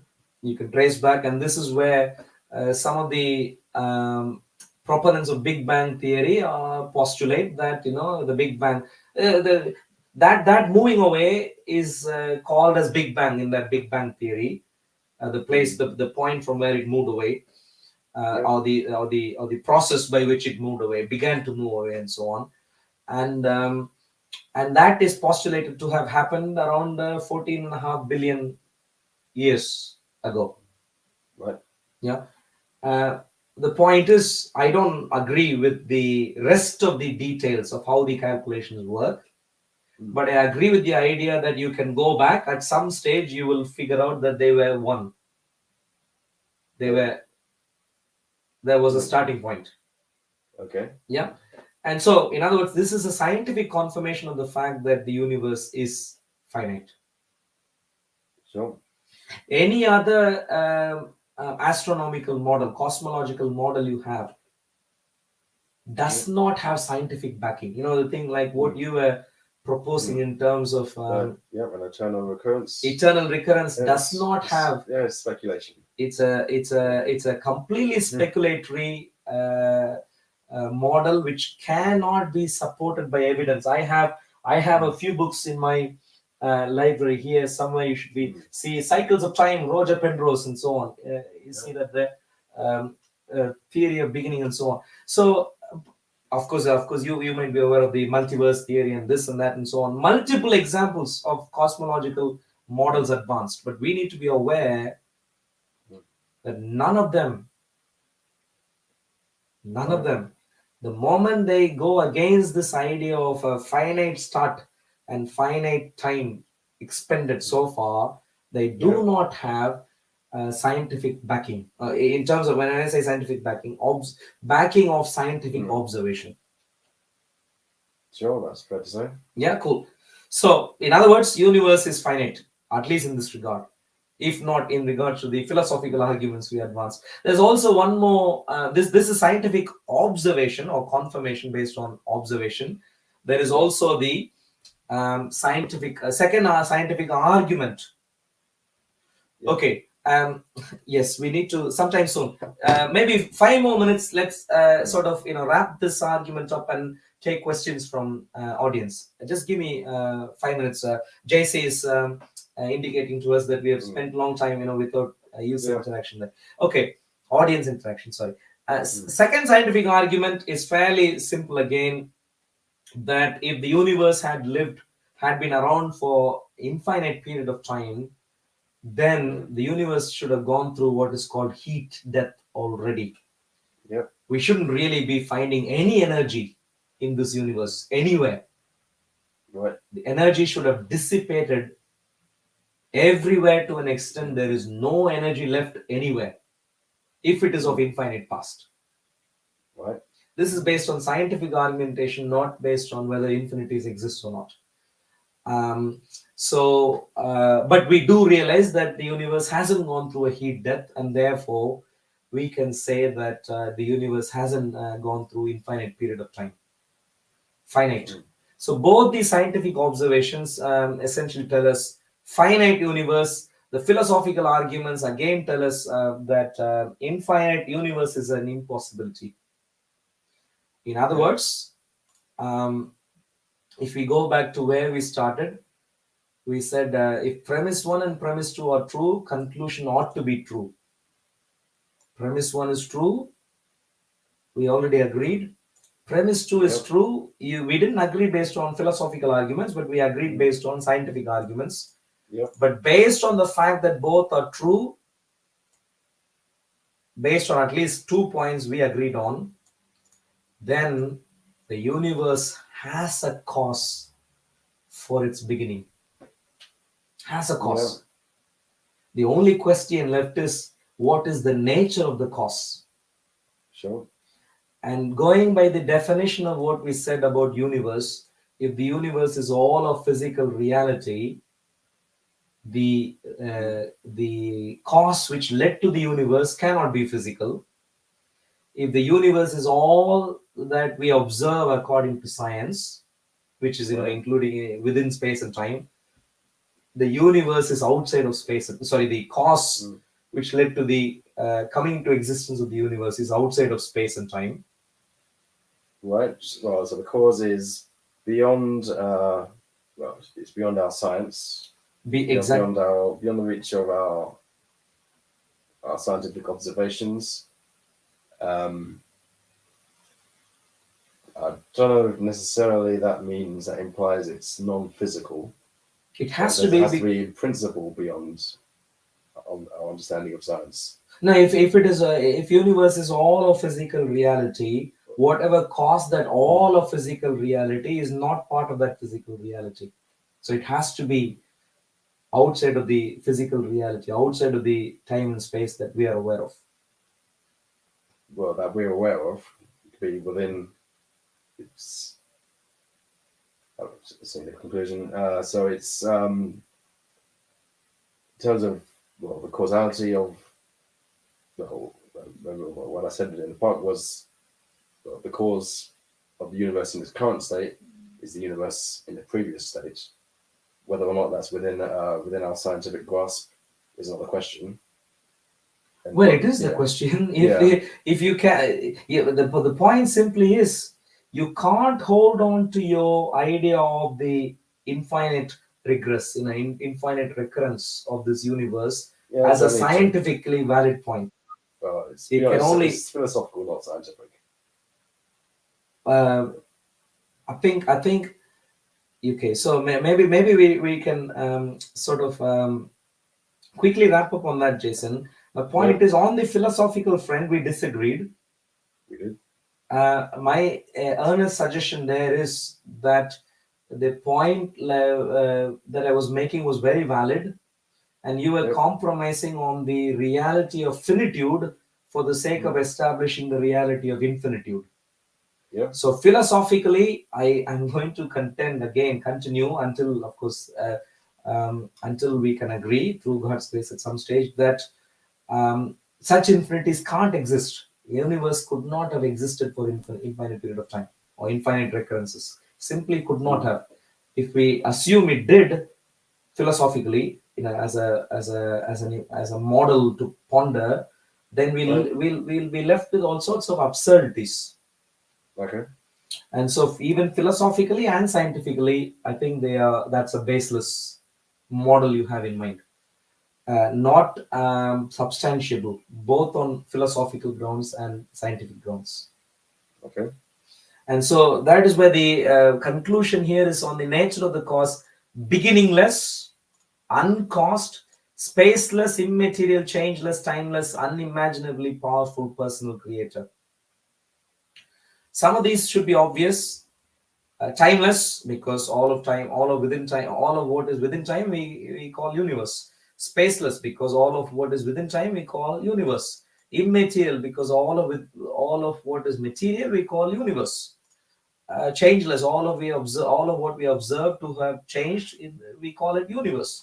So these things, by the definition of universe, we are saying the one who has caused this universe is outside of these sort of parameters.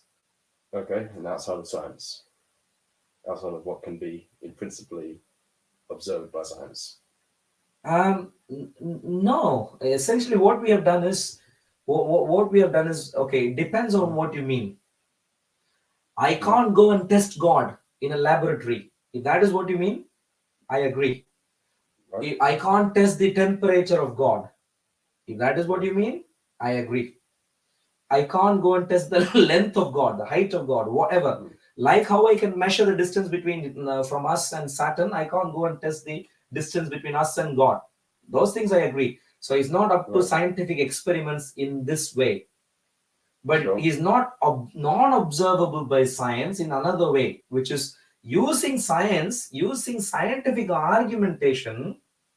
I can clearly see that I can come to this conclusion. So to that degree, he is approachable to scientific quest, if you see what I mean. Using science, I can say, oh, whoever the creator is beyond material, space, time, uncaused, because he is the cause of all things that came into existence. Okay. And beginningless, unimaginably powerful for him to be able to bring into existence what we have.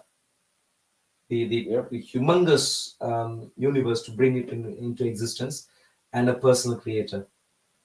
So in other words, that is an inevitable conclusion once we agree on any of the 4 arguments we presented for premise 2, and we agreed on at least 2 of them.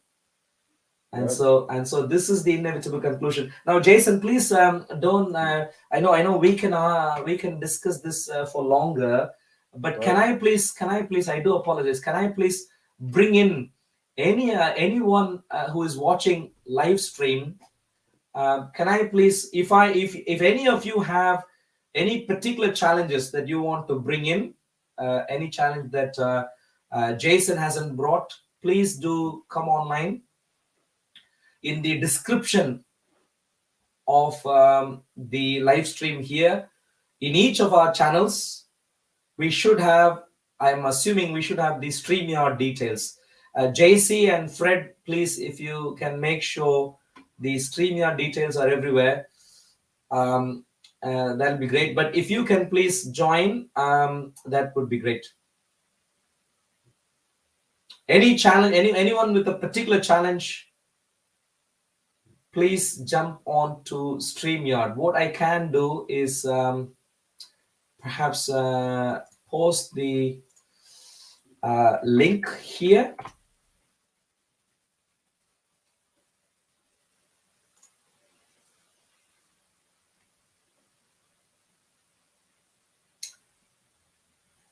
Any one of you who is watching online, if you are an atheist or agnostic, and if you think Jason hasn't covered a particular point, or if you want to add support to Jason in a particular way, please do come online to make your specific case. So Jason, while we wait wait for people to join. So Hope someone does. hope someone does. Absolutely. So going back to the point we were making, Jason. Yep. So the last step of the argument. yeah, the last step of the actual attributes. Yeah. Yeah. Did you have any concern about any particular attributes there, or pretty much all of them, I think. So you well, you can't go before the beginning. So whatever. So if you call the first cause timeless, yeah. but it's involved in a causal relationship with the time universe, then well, logically, how does that work? Okay, cool. Let's bring in Ram here. There's Ram who has joined us online. Let me bring, but please hold on to that thought, Jason. Yeah. Let's bring Ram here and find out what he has to say, and then try and answer. Hello, Ram. Hello, Arun. How are you doing? By God's grace, doing well. And Jason, hopefully you can say the same. Yeah, you're doing well. How are you doing, Ram? Not bad, Arun. Hello, Jason. I was getting curious looking at all these comments and hearing Arun about universe and all the things that he said. I have recently been reading the Indian philosophy of Advaitha, which is non-duality, where the perspective is very different from what the Abrahamic religions propound. And to me, that sounded very interesting. And when Arun, you were talking about the universe, in fact, you were repeatedly talking about the universe. Um, it brings a little bit of it contradicts uh, what the philosophy of Advaita tells people. The philosophy of Advaita tells people that the thought of the universe is only a thought that happens to us. What it means is that the universe does not really exist the way we think it exists. Uh, Only the thought of it exists in our minds. So when I'm looking at you right now, y- according to Advaita, this vision of you is being created within myself. So um, I am talking. Yeah. Jason, go ahead, please. Go ahead. I mean, I'm sorry. So does that mean in this philosophy that that the universe does not exist? Yes, the universe doesn't exist the way we think it exists, because when we think about the past doesn't exist anywhere except for within our minds. When we talk about yesterday, which is past, where is yesterday apart from it being in our minds? The part, the There's physical evidence of things that happened yesterday that exist in the present, isn't there? Yeah, but where do we analyze that evidence? That evidence is analyzed within our own minds. Our thought analyzes that evidence, and then it assumes or it thinks that something has happened in the past. Similarly, even the future is also assessed only in our minds. So past is happening in our mind, future is also happening in our mind. So the only thing that is really happening is the present, which is right now. So what is really happening is right now. The past we have no control on. It's like dead. It's happening only in our minds. Even the future is happening again only in our minds. We can only think about it. Um, so what Advaita says, that according to nature is controlled by these three modes of material nature. So the first mode, they say, is the mode of goodness. What it means is that Arun, if we look at Arun, or if we look at Jason, they may be, or if we look at Ram, right now we may be laughing, feeling happy, being very nice to each other, thinking that we are inherently nice people. However, it's only the mode of goodness that has taken over us for that moment. So we think that, I mean, the mode of goodness will make everything look good. But then when that mode of goodness changes, it enters not like in that same, like in that sequence, but it can change into something which is a mode of passion. So all the anger that happens, all the ambitions that happen, they happen to us through this mode of passion. And the third is the mode of ignorance. A lot of things. So I mean, the whole universe, the so-called material universe, is managed or is run via these modes of material nature. One is goodness, the other is passion, the third is ignorance. But the entity to whom these modes happen, the witness of all these three modes, which is unchanging, the unchanging witness, the attributeless witness, is the consciousness, is the awareness who we really are. So when Hinduism or Buddhism or Advaita philosophy is basically more associated with Hinduism. So when they talk about self-realization, it means that we realize that the whole universe is happening because of our karma. Something happened because of which we had to take birth. We undergo a lot of experiences based upon these modes of material nature, and which mode is more empowering, which mode has more power over us. So if modes of yeah Sorry, so go on.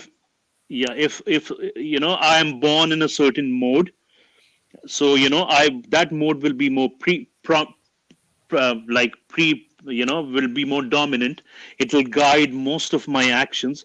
However, that entity which is behind, which is like a substratum, which is like a screen, it's a blank screen to which all the act, all the play of life will happen. That entity, that awareness is the real me, and whatever happens is just happening. I'm thinking, and also it also tells something very, very amazing, which really like delighted me, is that all these actions that are happening, they are happening on their own. You know, they are preordained. So even if I'm thinking that I am walking, that walk is happening on its own, because I really don't know how am I lifting my hand. I mean, if I'm lifting my hand, I mean, I have not created this movement. This movement is inherent. It is automatically built inside me by somebody, by someone, through a process. So we go through this life thinking that Okay. we are, yeah, we merely go through this life and a lot of experiences, but we forget, in the process we forget uh, our real nature, which is just of pure witnessing, complete, like we are witnessing even right now when I'm talking to you. There is a witness which is seeing all this thing happening. But the only villain, the only bad person in this entire thing is my mind, because my mind is conditioned through these three Um, more. thank you, Ram. Maybe if I give you 10 seconds to wrap up on that point, please. I'd like to respond. Sorry. Yeah, so the concept of universe as we know is only a thought in our mind. The universe is coming to us as per our desires. Whatever I'm desiring, my body is automatically acting, taking actions to fulfill that desire. And there is nothing called a universe. Sure. It only exists in our mind. Is my, like, Ram, is my submission. absolutely. Ram, really great to have you on board and making that point.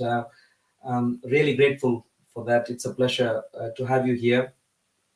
I mean, before I jump on to making any particular comments, um, may I please comment to you that I'm really, through God's grace, eagerly awaiting the time which hopefully comes soon. I'm sort of envisaging sort of Q1 next year, where I can begin exploring, scrutinizing Indian religions, including Advaitism, and of course, you would know that Hinduism is not one unified religion. There are plenty of different ideas and so on.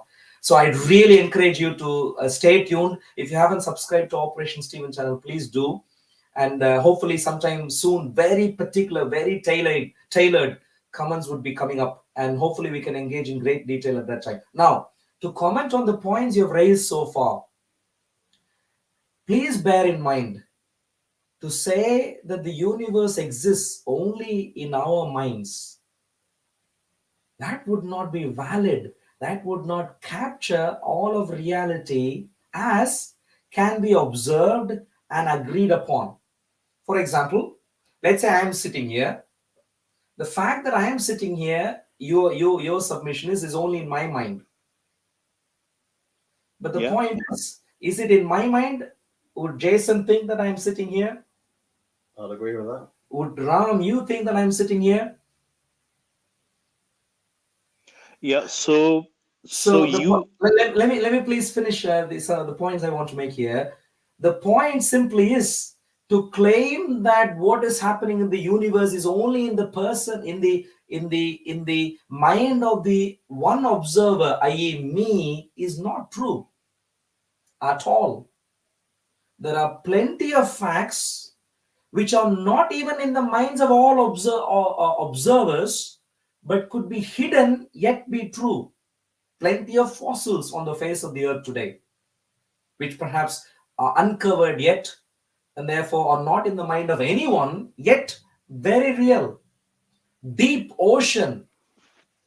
You might remember was that MH370, the Malaysian Airlines, which drowned a few years ago, and we struggled to find the remains of it in its reasonably entire form. No one knows where it is still today. We found some parts here and there and so on, but it is still real. It exists somewhere, except not in the mind of any one of the human beings. So to claim that universe is just in the observer's mind, and especially my mind, is not true. It doesn't do justice to what we're talking about. Also, the other point you made, which is that something is good versus something is bad only in my mind, again, is not real.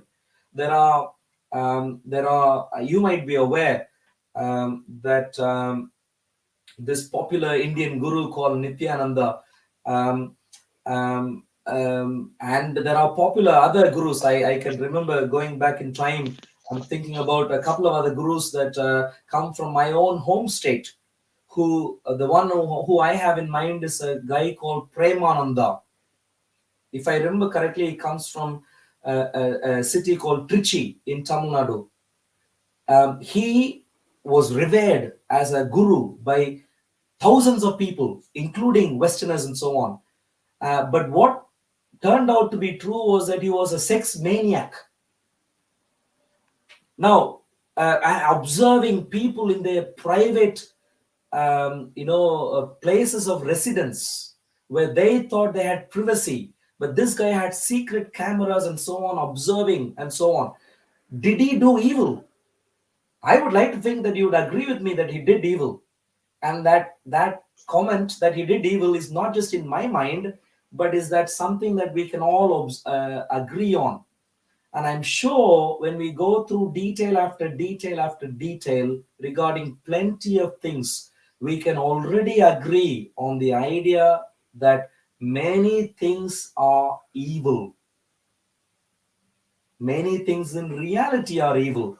And therefore, to back up a philosophical model of existence which claims there is no such thing called evil is, in my view, simply not doing justice to what we understand to be reality. So those are my quick thoughts, ma'am. I do apologize. If you want to stay online, please do. There are a couple more people. I'd like to bring them on board also just would like to hear what they have to say. If you want to stay here, do you mind if I put you in the backstage for a few moments? I don't know if you have more time.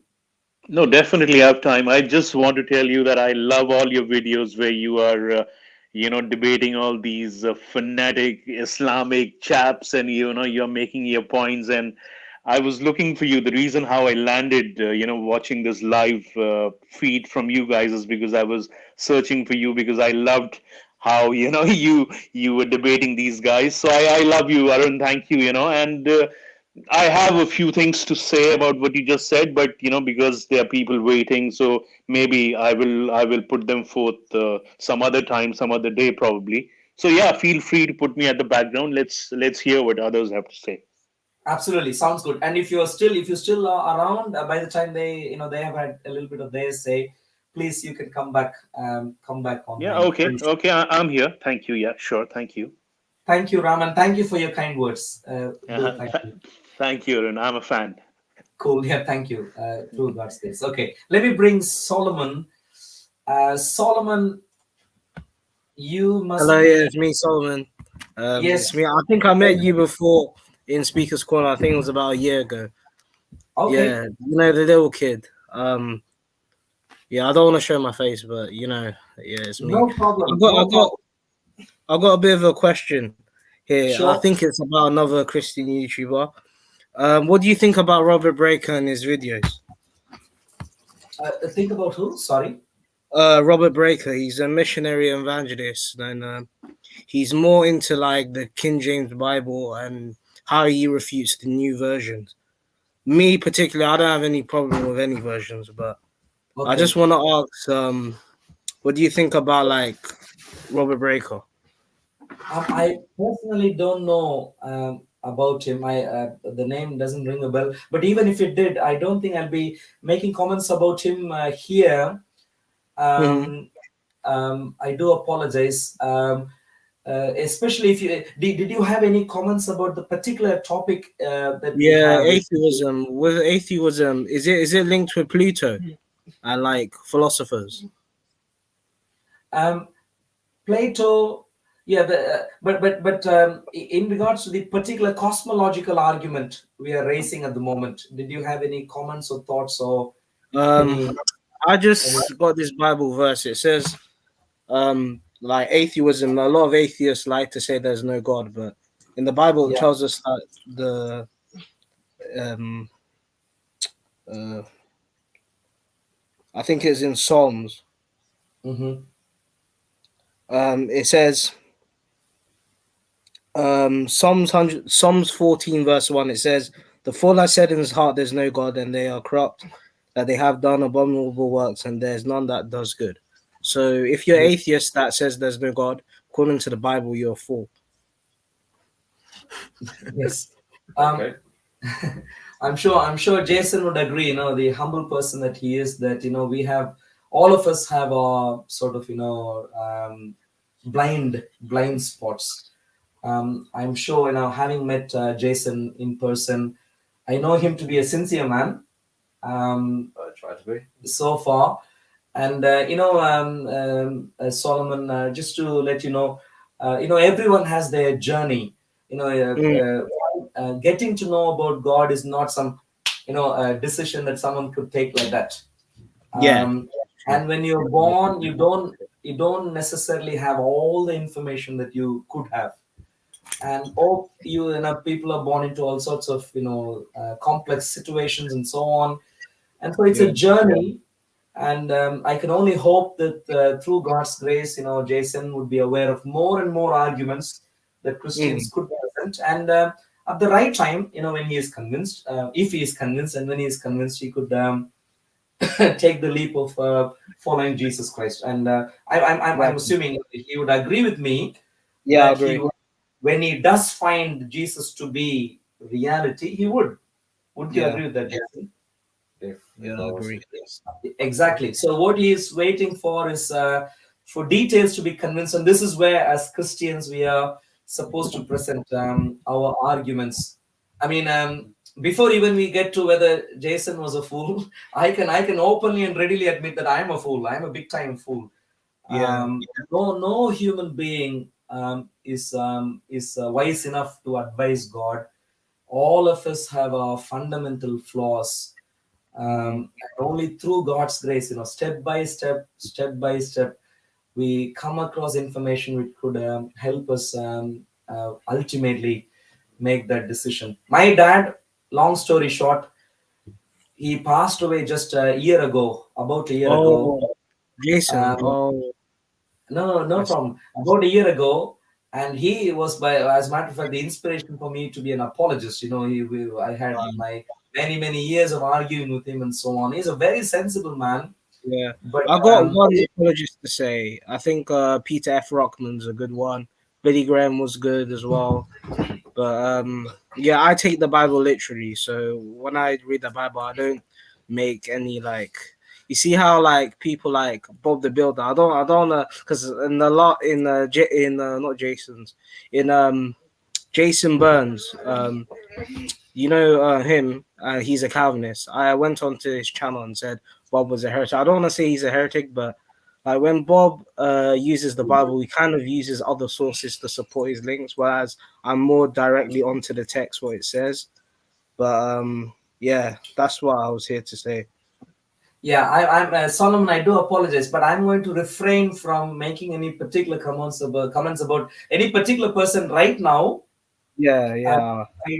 if I do disagree with someone, if I do disagree with Mhm, someone, and I do disagree with a lot of people without giving any example, but mhm. the areas of disagreement I'd like to bring up as points of conversation as opposed to attacking any particular person or so. But thank you very much for Thank you. coming on Thank board. you to be listening, man. Messi's better than Ronaldo. Let's go, man. Thank you. Bye. Thank you very much, Solomon. Great Yeah, to catch up with you here. thank you. And Yeah, thank you. Let me thank you. please bring the next person on board. Um, Hello, can you hear me?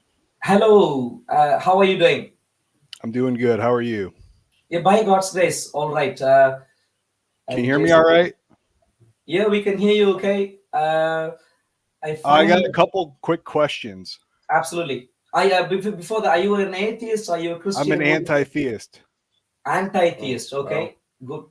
Go on. Jason, you're an atheist, right? Have you ever been a Yeah. Christian before? No, never Christian, raised in a culturally Christian way. Culturally Christian. All right. Celebrate Christmas. Have you ever drowned a baby? I have never drowned a baby. Have you ever drowned an entire planet? I've never drowned an entire planet. Then you're more moral than Yahweh. You might have had good reasons for doing that. So for the Christian, like you believe in the Bible, the Christian Bible, Yahweh, Jesus, the Trinity, right? I do believe. Please come again. What is your name again? Sorry. Of course, your tag says. Infant Relocation Service. But what is your name? Would you like to give your name, or would you My like name's Jason also, which means Jason? healer. Okay, Jason. Okay, Biblically, yeah, it means healer. Jason, please go ahead with your particular point. Okay, so do you believe that in the Bible it shows us God's moral, unchanging nature? Do Like I Yahweh believe? cannot change his nature, right? From the beginning to the end, he's always moral. Do not kill, and he lists the commandments, correct? Can I please ask you, Jason, to make your point, the entire point, and then I can Okay. respond to that. Okay. Please. I believe by reading the Bible, you can see that Yahweh doesn't abide by his own moral nature. It's a contradiction. So therefore, the God cannot exist by definition. Okay, is that your entire argument? Yes, thank you. Okay, and what examples would you like to suggest that he doesn't stick to his own nature? Is that He like commands the genocide and he flood the earth. genocide and flooding, the particular case of Noahic flood? Yes, Noah's Ark. Yes, correct. Okay, all right. Now, okay, maybe then I'll respond to that particular challenge and then see if you have any further challenge. But please bear in mind that wasn't touching on the particular philosophical argument we were trying to make earlier, but addressing that, Jason, I earnestly believe it is not logically inconsistent for a judge, judge in I hear a bit of an American accent there in the judge in the US courts of law, or judge in the UK, or judge elsewhere, to believe that murdering is evil, while at the same time, where law permits to condemn someone to capital punishment based on the evil they have done. I do not find the personal conviction that he shouldn't murder to be inconsistent with his professional commitment to to say that someone should be subjected to capital punishment. I don't find that. God of the Bible is presented as that highest moral authority. God of the Bible is presented as someone who doesn't behave sort of in his whimsical manner. His moral disposition is well established right from the start, well established, and over a period of time even given more color, expanded. And his behavior always was consistent with his moral commitments, except when you say he killed, when you say he committed genocide, I'm going to say no, God executed judgment at various points in time. Judgment on infants? What's that? Okay, are infants and babies and pregnant women like the unborn? Because we're talking about the whole earth here, right? Yeah. At the time, I understand there was a lot of bad stuff going on and God had to bring down his wrath, correct? Yeah. But there's also innocent people before a certain time, infants and even the unborn children inside the pregnant women, they have no knowledge of this stuff. So I would consider them innocent, correct? You're making a very, very good point, a very valid point. But let me respond to that in this particular way, please. If I were God, and I'm just making it a little bit better explanatory. If I'm that God, and if I'm going to implement a judgment, and if I'm going to say all these adults, all these above 25 or whatever, all these parents are wicked, deviant, I'm going to kill them. I'm going to subject them to capital punishment. Once I have taken that decision, I would say I will be less moral if I leave the babies around to suffer without their parents. No one to take care of them. But rather, bearing in mind, biblical view is clear in this, bearing in mind, when babies die, they immediately come to me, come to God, go to God. Babies before the age of a moral, nature, they would go to God. So that being the case, rather than leave them behind on earth, with no one to take care of them, no adult to take care of them, to allow them to come to me would be a better moral choice, which is what God did on multiple occasions. When you read the text, when you can reasonably expect all the parents to be going, God, I think took the right decision to take the children to be with him. Yeah. Now, hence my name. That's why he didn't actually kill them. He just relocated them to heaven, right? Exactly.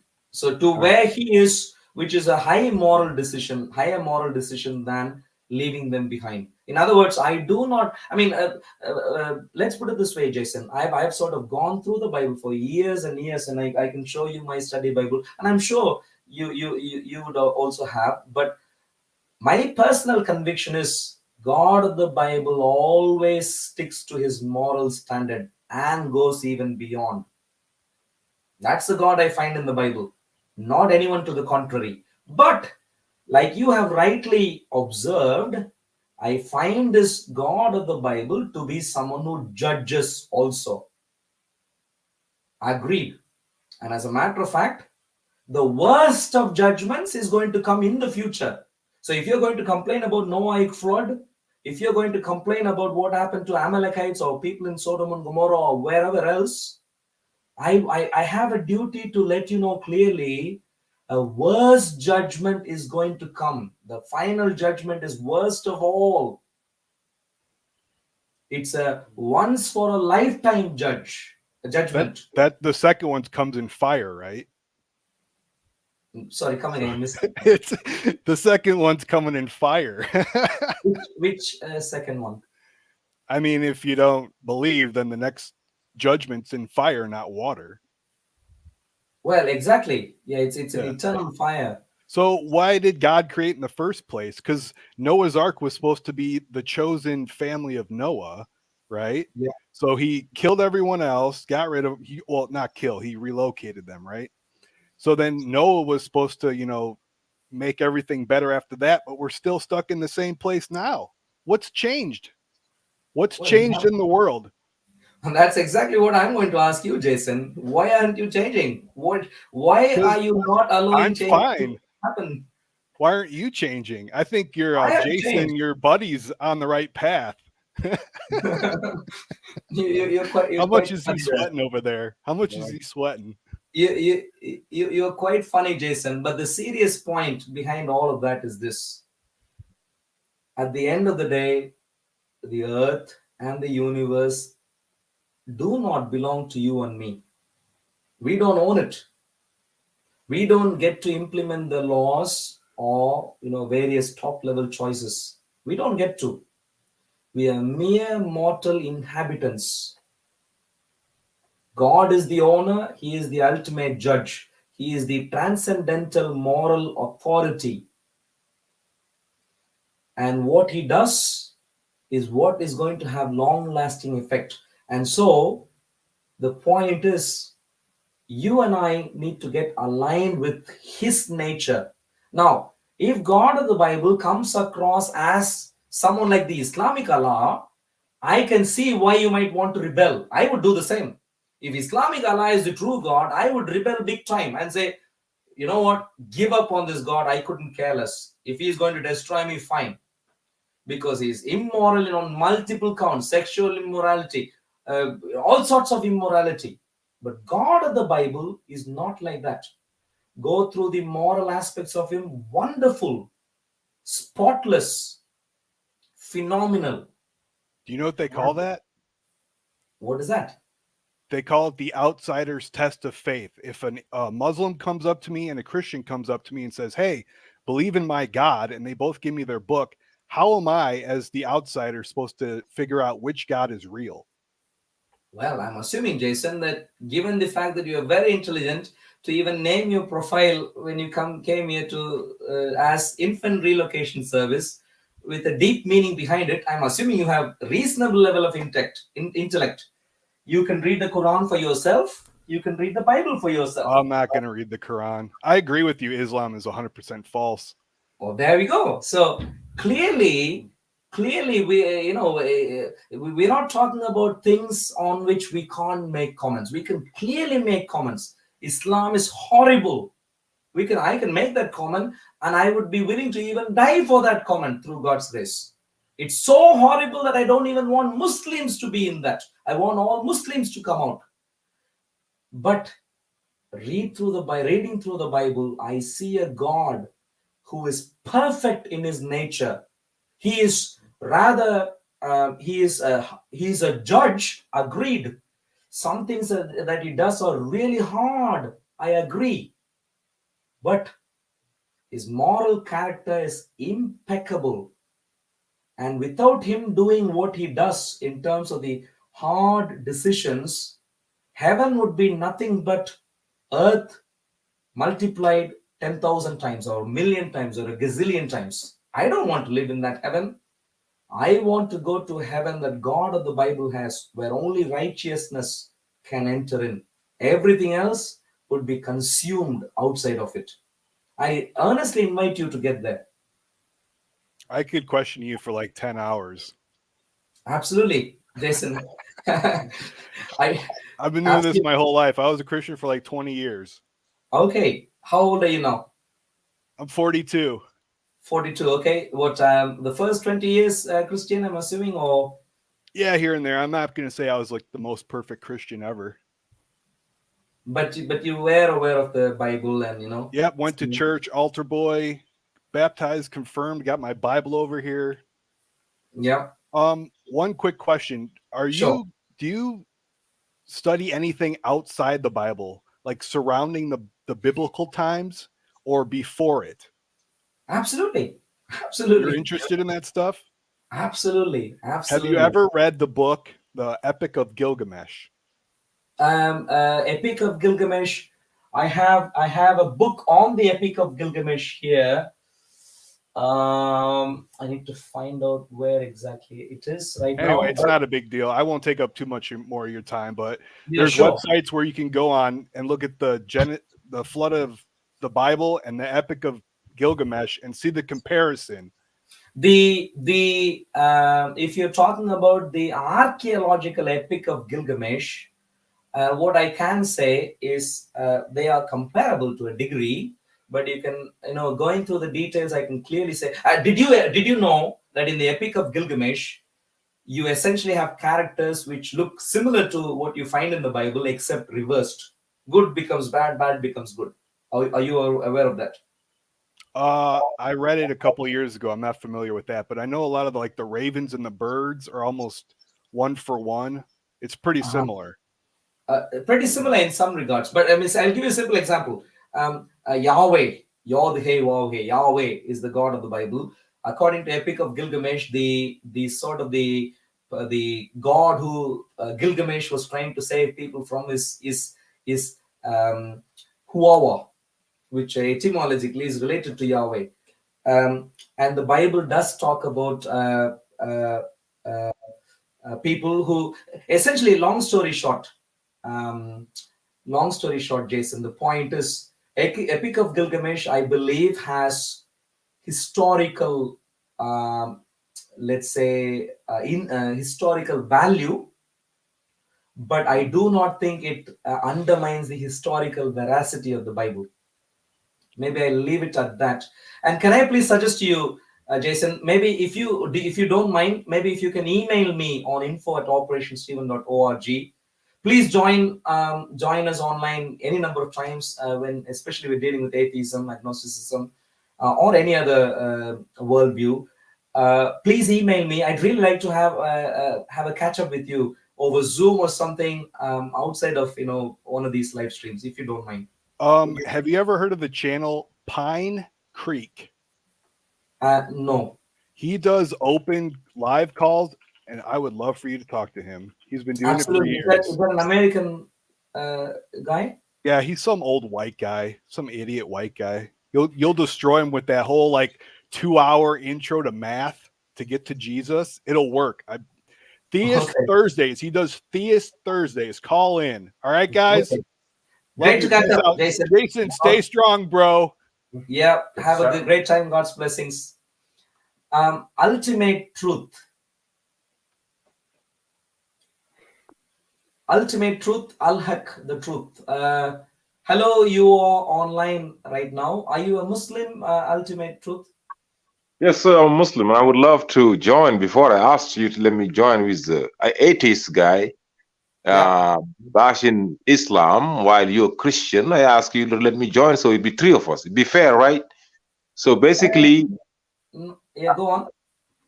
So both of you went under the morals, right? If there is any moral right now that should be followed, you violated it, right? He's an atheist, he didn't say anything. You're a Christian, you didn't say anything. You're there bashing Islam. I said, hey, I'm a Muslim, I'm here, hey, let me in, let me represent. No.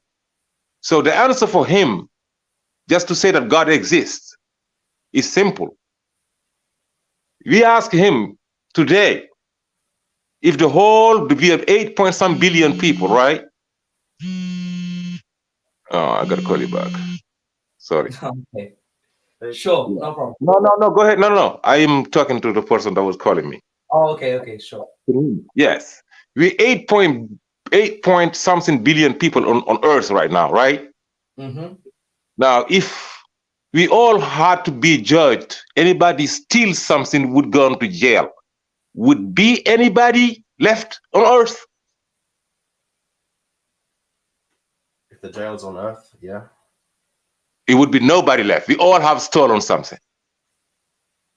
I think So- I think you didn't quite catch what Jason was saying. If the jail was in Earth, we'll all be in Earth still. What? If the jail is in Earth, is on the Earth, we'll Yes, all be. I'm talking about the jail is on Earth. If today we had to be all be judged, 8 billion we are. Anybody have stolen something would be going to jail. Is there going to be one person left on Earth? On Earth. I mean, left free. Yeah, you know what I mean. Free. Please go on. Make your point. My point is, What's your name, by the way? we don't see. It's because we don't see people stealing. People steal every day. God sees everything. Because his argument was, why did kill the people of Noah? Why did God kill those? Why did God exterminate those? Because he sees everything. They're all killers.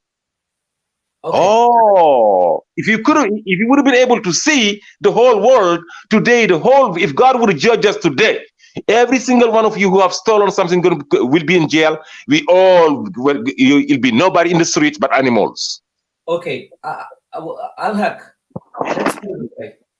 Let's put it this way. God of the Bible is a judge.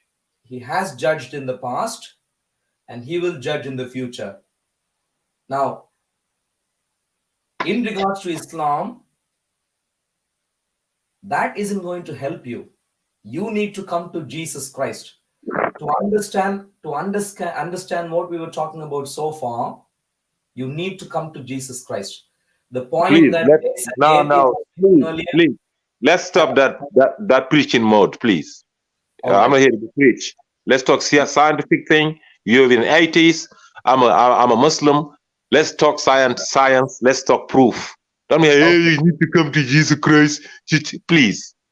Okay. Wow. Scientifically speaking, did you have any challenge to what we were talking about so far? Scientifically, it's not about what I believe you're here. He's an atheist. He does not believe in deity, that there is God. You believe that there is a God. You believe that your God has come down as a human being on earth, right? To give his life for us, for anybody. Even that was not enough. He died, should be enough now. It should be in the freaking heaven now. No, it's not enough. The death of God is not enough. You had to believe in that death. It's not enough. You had to lead righteous. It's not enough. You gotta love your neighbor. It's not enough. You gotta hand as a face. It's not enough. You gotta do all of that. God is dead. Now the God of the Quran. Let me make my case to prove to you that Allah is the real God. Allah is not making mistakes when it comes to historical facts. Okay. In the Quran, but that's my only source. By the way, hold on. I gotta make a case here. Okay, I'm going to give you 30 seconds, please. You can't give me 30 seconds. I'm making a case. I'm showing to you that there's some historical mistakes in the Bible. No. I'm corrected by Allah. Seconds. Please make your case. Okay, my case is there are historical facts, errors in the Bible. Like, did Joseph meet any Pharaoh? No. When Joseph was there was no Pharaoh, the institution of Pharaoh. In the Quran, he did not meet Pharaoh, came later on, Moses them, but in the time of Joseph, it was Aziz as a king. That's a historical mistake. We know it's a fact. So the Bible is what? A collection of so-called gospels. God is telling us what the Bible is. God is telling us he sent to you the Injil is for the Jews, is to the Lordship of Israel in the Quran. Okay. I'm going to stop you there because you seem to be on the preaching mode right now. I'm going to stop you there. Now, I heard an argument so far, which is that historically you think the Bible has got facts wrong and you think the Quran has got facts right. I'm going to disagree with you. If you want to talk about Joseph and Egypt, I'd like to let you know very clearly that the Quran thinks that during the time of Joseph in Egypt, they had crucifixion as a capital punishment. This is a laughing sort of joke. Laughing sort of joke. Anyone who has any remote idea of history knows crucifixion wasn't around in Egypt, and certainly not during the time of Joseph.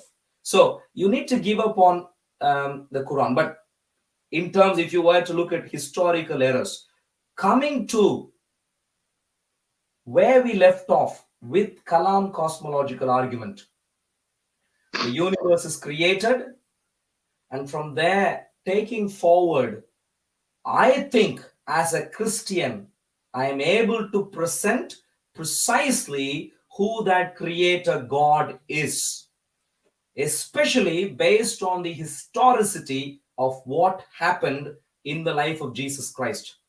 And I earnestly believe also, even if I give you 1,000,000 years, billion years, you would not be able to take the Kalam cosmological argument forward to explain how Islamic Allah is their creator God.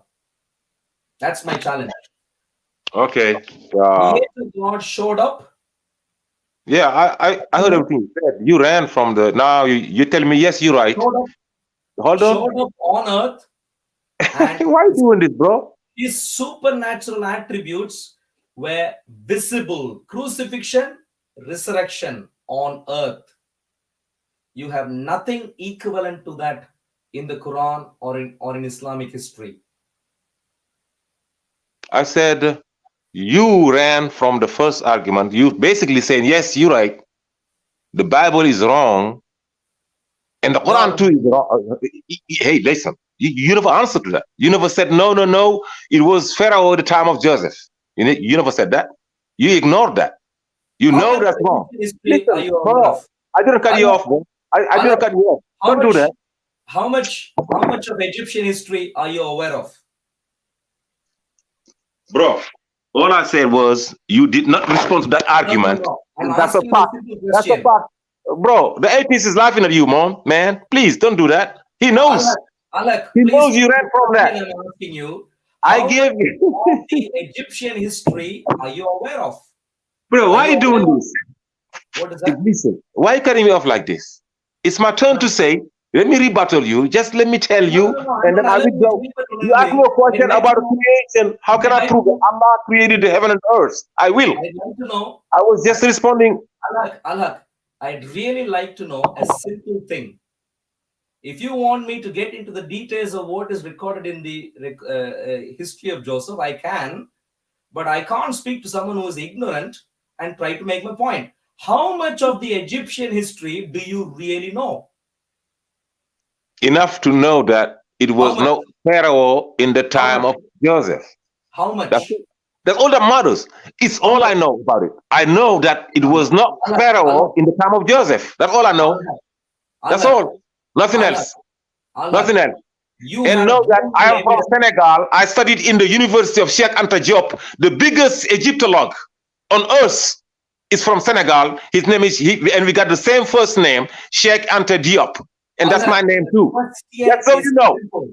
Just so you know, my people know better and I know better about Egypt than anybody can think. So you know better. Do you know who Cheikh Anta Diop is? Do you know who Cheikh Anta Diop is? How much of the Egyptian history do you know? Enough to know that in the time of Joseph, there was no Pharaoh. That's what I said. Maybe there is a hearing issue here. Did I answer, brother? Atheist, did I answer the question? Well, you gave me an answer, but that answer, do you know what the answer means? Enough to know that there did not exist a Pharaoh. You know what is enough to know? No, don't cut.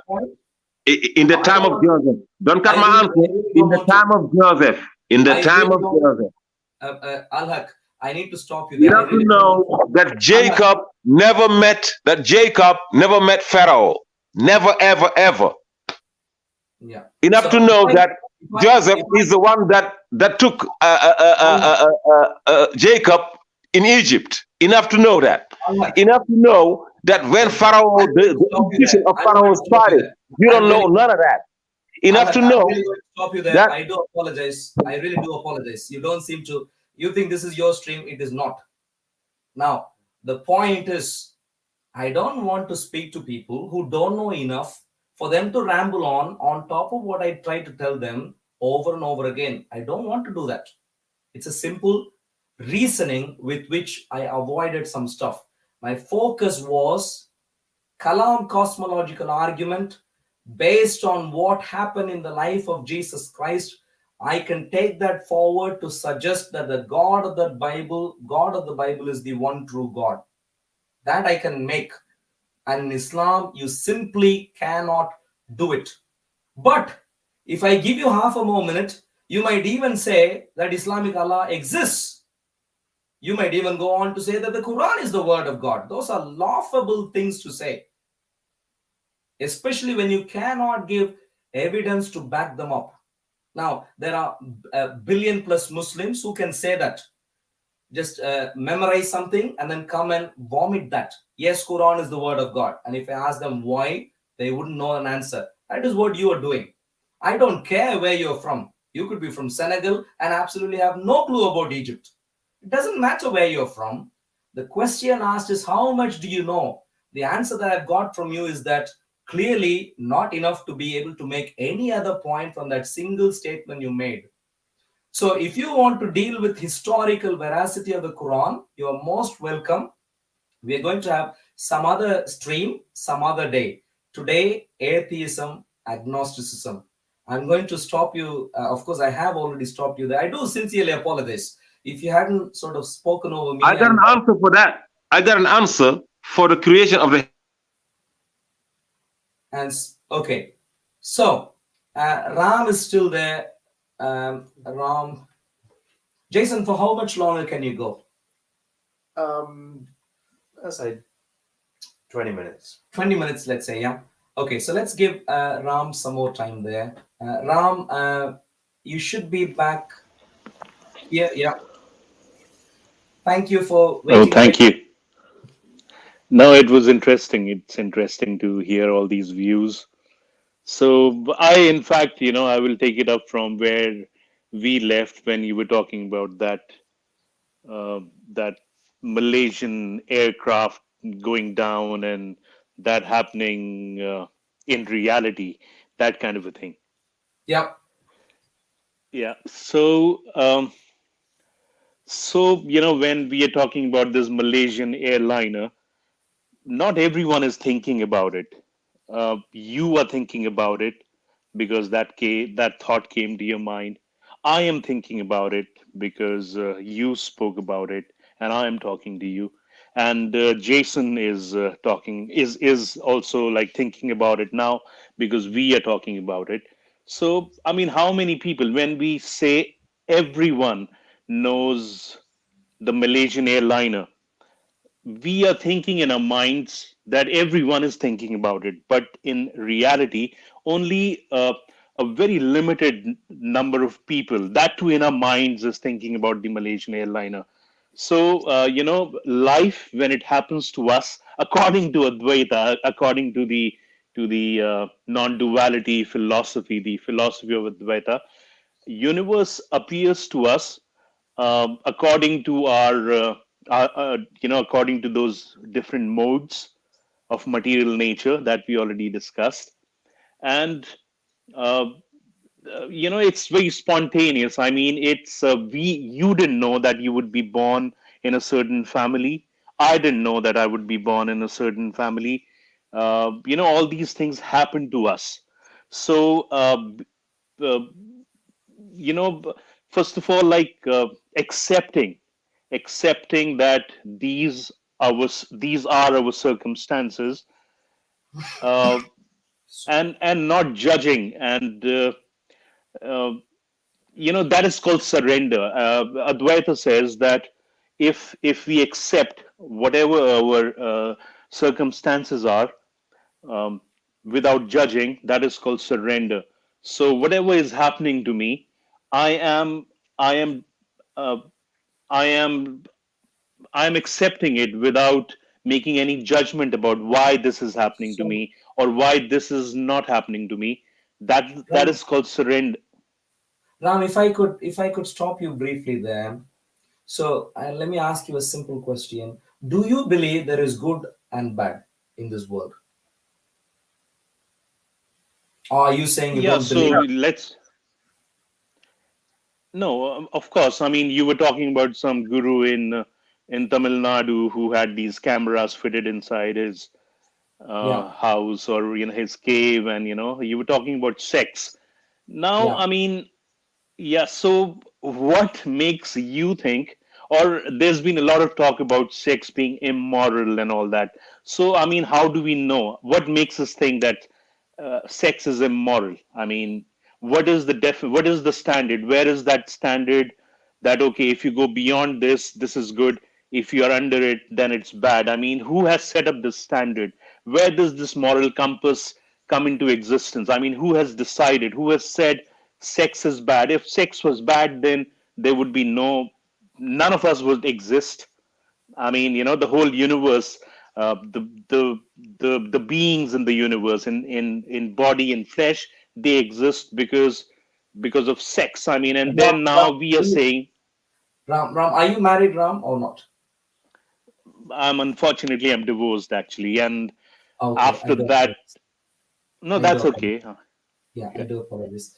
Um, um, um, okay, but you've asked a very good question. Who is to decide what is Yeah. right versus what is wrong? And the answer, you are right. You are right. If there is no person called the Creator God, who is there to decide? I can't force my view on you. You can't force your view on me. No one can force anyone's view on anyone else. If there is no transcendental source of morality, we are all peers. You may think something is good, someone else may think something is bad, or something is good, and so on. But that is where my suggestion, my commendation to you is going to be Jesus Christ. I'd really like to focus on Jesus and his life, because in the life of Jesus Christ, in human history, not in my imagination, but outside of my imagination, this is true. Even before Jason considered these things, this is true. Even before anyone considered these things, these are historical events. Jesus died, came back alive. Any view, Advaitha or any other view that you come up with to explain the existence of the universe should accommodate the fact that Jesus in human history died and came back alive.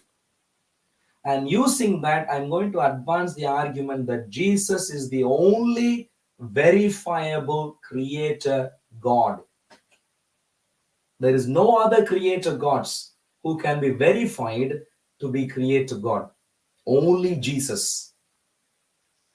I was speaking to Jason earlier about the cosmological argument. Of course, we left off, and Jason had a comment to make there. Maybe we'll go back to that in a minute. But there we said this creator God has to be personal, immaterial, timeless, spaceless, of immense power, and so on. Fitting with all the conclusion points that we got there, using the historical case for Jesus Christ, we can say it is Jesus who is that creator God. The one, the Bible says, the one for whom and through whom all things were created. Because he can be verified, and that is the key part. I always raise before people who believe in Indian sort of religions, Indian sort of mindsets of various forms. The point I always advance is verifiability. Jesus is that only verifiable God. All other ideas are ideas. Sometimes they are awfully inadequate. And this is where I recommend you to follow us, because when I deal with when I deal with Indian religions, I will customize my arguments for Indian religions. And there you would see why I consider Ramayana not to be history, why I consider Mahabharata not to be history, and so on. We'll go through all sorts of different details there. But the long story short, the point is only verifiable God, Jesus Christ, and only verifiable God can be the moral source of authority, and therefore what he says is right, what he says shouldn't be done is wrong. Sexuality, he says what needs to be done, what needs to be upheld, we stick to his commendation to us. That'll be my answer for you, Ram. Yeah, okay. I've been you're right. I would say I have read in a my schooling has been in a convent where I underwent. I am very comfortable with the tradition of like baptism, seeing sisters and fathers and brothers around. Going to a chapel, and so I have. I used to sing jingle bells and all that, and I just love all this. So the whole tradition. Even right now, this is I'm in Bath actually. I'm in Bath, UK, and I Mm-hmm. was planning to come to London someday to see you at the Speaker's Corner, which I Absolutely, discovered most just welcome. which I discovered just recently. So I mean, Christian, I completely am, line in tune with what Christianity has to preach, and I love Jesus Christ. I remember several years ago when I was going through some kind of a crisis in my life, and Jesus just he appeared like he seemed to like tell me in my heart that hey everything will be okay. So I was in Delhi at that time, and in Vasant Vihar there's a church. So this calling was too great in my heart that Jesus Christ is like he's going to make everything okay. So I went there, and there's a big cross and a big statue of Jesus Christ in that church. I went to that church. I got a lot of reassurance in my heart, and so I've always like loved Jesus Christ, and I've never been away from him. But I have, that's what I said. I discovered this philosophy of Advaita just recently, not too long ago. So when I just really got, sometimes you do binge watching and binge reading, whatever. So I did like a binge, what do you call that? Digging into like what these guys have to say, and that made a lot of sense to me. That really made a lot of sense to me, and that part of the philosophy which says that the universe just comes to you according to the modes of material nature. Like Lord Shiva, he carries a trident, a trishul. So those three spikes in a trident, they are indicative. They are symbolic of those three modes of material nature, which in Hindi is called sattva, tamas, and rajas, something like that. The whole world is governed by those three modes, and we, as the pure being, uh, we are just the witness, something like that. I mean, we are just the witness of this whole happenings. So I Um, just thought, I should discuss that with you, understand your point of view. What do you have to say? Because I see so many of your videos, and even Uncle Sam, sometimes I really feel bad about, how people treat him. Even, right now I was watching this Imam who was like asking you to shut up. He was calling you an idiot and so many things, but you were so patient, and, so I really feel bad how these people treat you. And you are very patient, because you probably are used to people opposing your point of view, and you have a lot of patience with that kind of opposing ideas. So I thought I should talk to you about what do you have to think about, or what do you have to say about this Eastern philosophy of even Buddhism and all that. I will probably read about it, and then I'll have more things to discuss when I see you, when I meet you. So that was the idea, and I love Jesus Christ. He's helped me a lot of times, is all I can tell you, Arun. Absolutely, Ram. It's a great pleasure hearing those things from you. I'm sort of eagerly awaiting. Believe it or not, I'm doing my. Can you see? I don't know if you can see the shortened version of Bhagavad Gita there, the Upanishads, the Ramayana, the Mahabharata, and so on. Oh yeah, I'm yeah, I see that. eagerly going through these, and I'm already essentially I'm developing my sort of understanding of these to be able to launch a systematic sort of commentary on these things. So please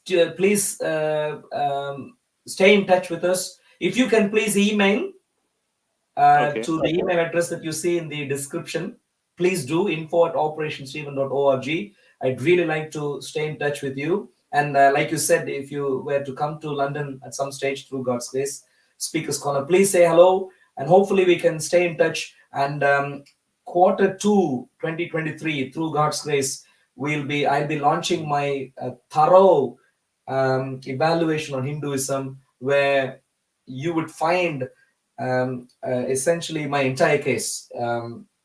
And there you would find that, I'm going to say that Mahabharata is not history. Ramayana could not be history based on the contents of Ramayana, not based on my ideas. Going through Ramayana, I can say it is not history. Going through Mahabharata, it's not history. Going through the information on Shiva and all sorts of other deities, I can say the detailed evaluation. Buddhism in India, Buddhism today is not the Buddhism at the start, and I can show you in detail from the archaeology, not the archaeology as you know about the Ajanta and Ellora cave temples, which are the first temples in India. You can go through them in time sequence, and I can show you, well, look at the first temple. That is not a Buddhist temple. That is clearly not a Buddhist temple. But look at the last temple. That is clearly a Buddhist temple, similar to what it is today. So you can see the evolution of how Buddhism changed and so on. So anyway, long story short, please stay in touch, and through God's grace, let's deal with these things in detail. In the meantime, I'm going to reassert this one point again. I'm glad that Jesus spoke to you. I'm really glad that he said things would be fine. And things did become fine. Things became so fine that it's unbelievable. Not only did he correct everything, he led them. He sustained that for a very long time. So I came out of that complete nonsense state of, I was in some sort of a state at that time. There was a lot of I was deluded, and he just set everything up for me. Yeah. He set up everything up for me. My commendation is, please email me, and I'd like to give you some insight on how to begin reading the Bible. And what I'm going to suggest to you is, this Jesus who spoke to you is the only verifiable God, and he is able to give you a clear worldview when all sorts of different things exist in this world, all sorts of different philosophies. His worldview is historically grounded, comprehensive, takes into account all available evidence, and still would be consistent. And that is the key thing. Like I said, Advaitha would not even stand when we begin launching a proper scrutiny, would not even stand. But Jesus and his historical case would stand tall. So, few points for you to take home, Ram. Email, please. Come say hello when you can, but please email before that. And I'd like to speak to you about how to understand Jesus further through the Bible. I certainly would. Thank you. So you are in the Speaker's Corner on Sunday, or how? God strengthening, most of Sundays I should be there. But if you email, if for any reason on a particular Sunday I'm not going to be there, you will be aware. And I'm hoping you'll email before that, so we'll be, by the time you come, we'll already be in touch. Certainly. Thank you so much, Arun. Thank you, Jason. Thank you for being patient. Thank you for hearing me, and I feel very happy. Thank you. Absolutely, pleasure speaking to you. Thank you. Yeah. Bye for now. Okay. Good night. Okay. Yeah, bye. Good night. Bye. Good night. God's blessings. Jason, I do realize you said 20 more minutes. Now, shall we wrap up? You were making some points earlier. Do you think we can spend 5 minutes on that and then sort of wrap up there? Sure. Do you remember the points or? So vaguely, so identifying the cause of the universe. Yeah. Or the cause of the observable universe. Yeah. So that a set of attributes which would you say are the only things that could fit the bill. Yeah. And they are divine attributes. Yeah.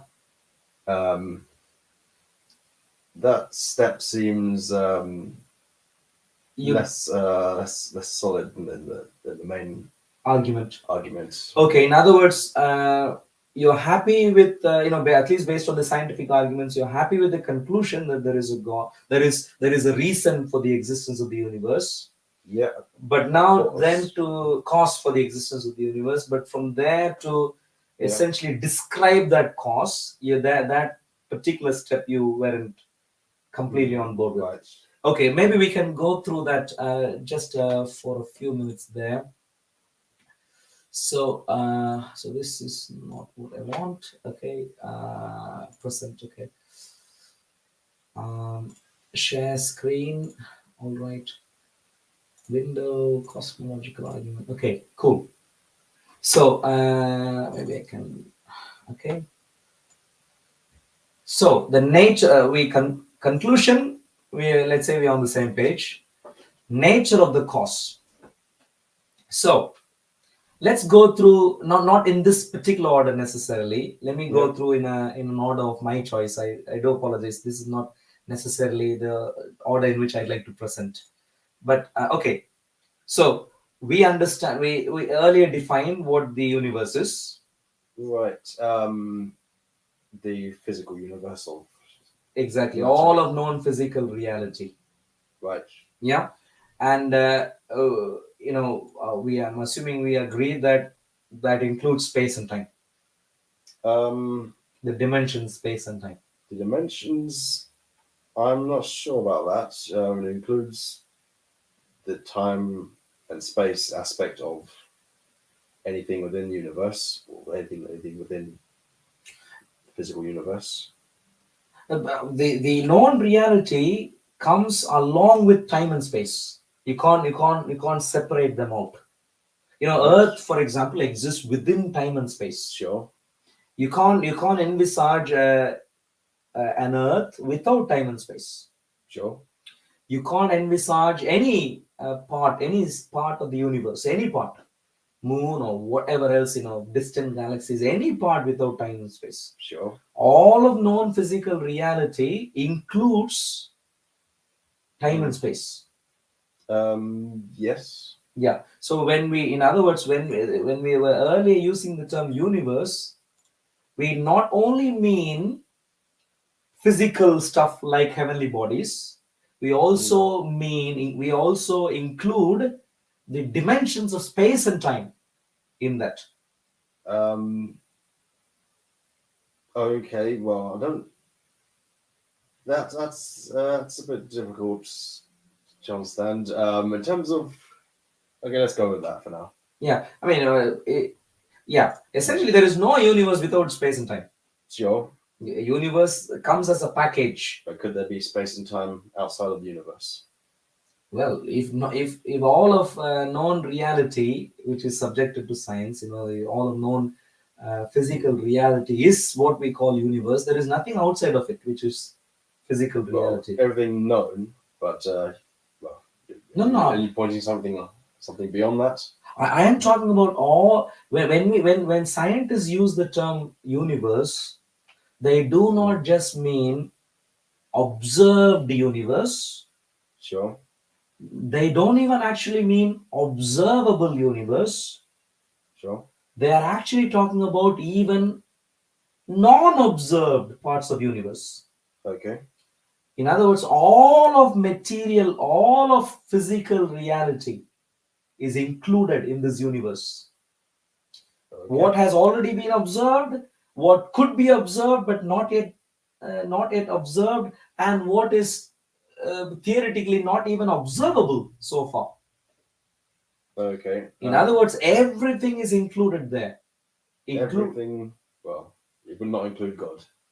Not God, because I'm talking about physical reality. God is scientists, of course, aren't talking about physical.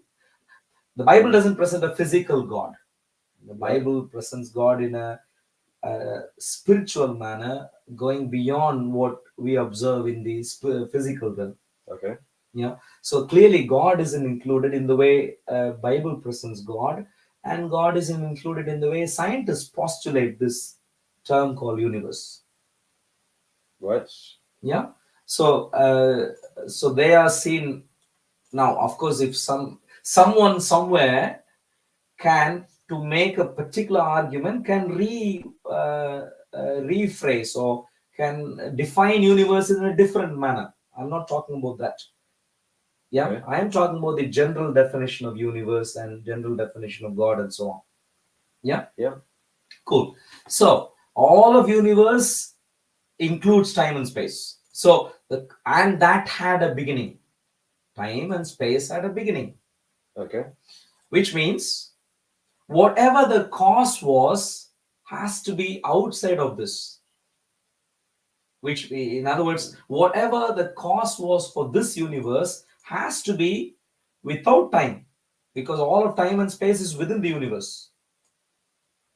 Okay, I'm not sure if that's been demonstrated. All of time and space in principle. We've gone over well, the scientific support for a finite universe, Yeah. or a I, universe with a beginning. So that goes over the certain. Anyway, so what I'm saying, yeah. or I say the same thing I said at the park. In the beginning, whatever existed. As terms of its timelessness or spacelessness, whatever it is, we're talking about the beginning of time, and we're talking about something that interacts with the universe in the beginning, or something that is in a relationship of causality with the universe, and that happened at a certain time in the beginning. That happened at the beginning. Yeah. Right. Yeah. So to say that the cause is timeless, I don't think that is. Well, I'm not sure how that fits into. Mm-hmm. Okay, so let me put it this way, Jason. So if we go back to the original, the entire the formulation of the entire argument. Yep. Premise 2 is about the universe. Yeah. Okay, and you take that as including time as a dimension. And space as a dimension. That's the regular definition of universe. Yep. Universe is all of known physical reality. Okay. And all of known physical reality includes time and space. Okay, yeah. That's the regular definition. That's not my special definition of any sort. This is the regular definition, and this is the definition which even atheistic scientists would work with. Sure. All of known physical reality includes time and space. And so when I say all of known, when premise 2 says all of known physical reality, including time and space, began to exist, yeah, outside of this reality, now we are looking for the cause for that universe. And the cause for that universe cannot be something that is limited by time and space. Limited by time and space. I.e. contained or measured or calibrated, something that can be referred back to time and space. It simply can't be, because all of time and space is within the universe, and the universe, this entity is the cause for the beginning of the universe. And so this cause exists non-contingent on the universe. Okay. So this cause exists even before the universe. I shouldn't use the term before. This cause exists even outside of the frame of reference of the universe. Okay. But not in the spatial manner. Right. You see what I'm saying? Uh, Okay, but maybe I can frame this in a better manner. This cause cannot be bound by time and space at all, because I am talking about the beginning of the universe, and the universe includes time and space. Okay. Yeah. So clearly, this cause has to be timeless and spaceless. Because of that, that is how we have formulated the argument. Okay. So well, the alternative would be tracing back the universe logically and as far as we can understand, or so tracing back, you trace back existence to a starting point. Well, whatever its nature is, it is well, it's part of the sum total of what exists. Well, and so you say the universe is not is a subset of that. But if the starting point is the existence and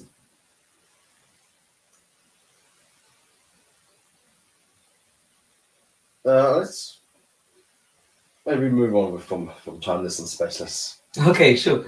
So my point simply is, the moment you understand the argument here properly, the formulation here properly, Jason, Yeah. all of these should be not up to contention. All of these should be an obvious next step. Okay. Now, these may not be an obvious next step in your mind only if you misunderstand the formulation of the argument. The formulation of the argument is universe began to exist. Part of the formulation is the universe began to exist. Okay, so And space and therefore- time began. Space. Exactly. Began matter. to exist. Anything which was the cause of that universe, which includes all of space and time, has to be necessarily, it's a natural logical inference, has to be necessarily spaceless, timeless. Well, it has to be separate from the universe, but why can't it be a spatial, temporal? Well, sort if of it is spatial existence? and temporal, Yeah. even for it to exist, it can't cause it. Okay. We are saying the universe had a cause at that beginning point.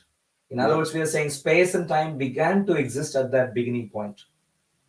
So anything that caused can't be a function of that space and time. It'll be, well, kind of like a separate space and time. Well, yes, something else. You call it something else. Yeah, clearly, the cause is defined by some other dimensions. Mm. You may call it space 1, space 2, or space God, or Okay. whatever. Well, Some I'm other thinking- dimension. I think well, space is space. It's No, that's not true. That's not true. All of universe, space and time that we are aware of in physical reality is part of universe. So, however God occupies space is a different dimension. okay. Well, I'm not convinced of the idea that you can have space without anything in that space. But maybe Mm-hmm. without some space is what separates objects. So, are you saying you can't envision anything without the idea of space? I'm not. That's not my point. Mm. It's well, so the universe has a cause of its beginning, but that term universe refers to something involving space-time. Yeah. Does it? I don't think it's shown that it exhausts every possible spatial or temporal thing.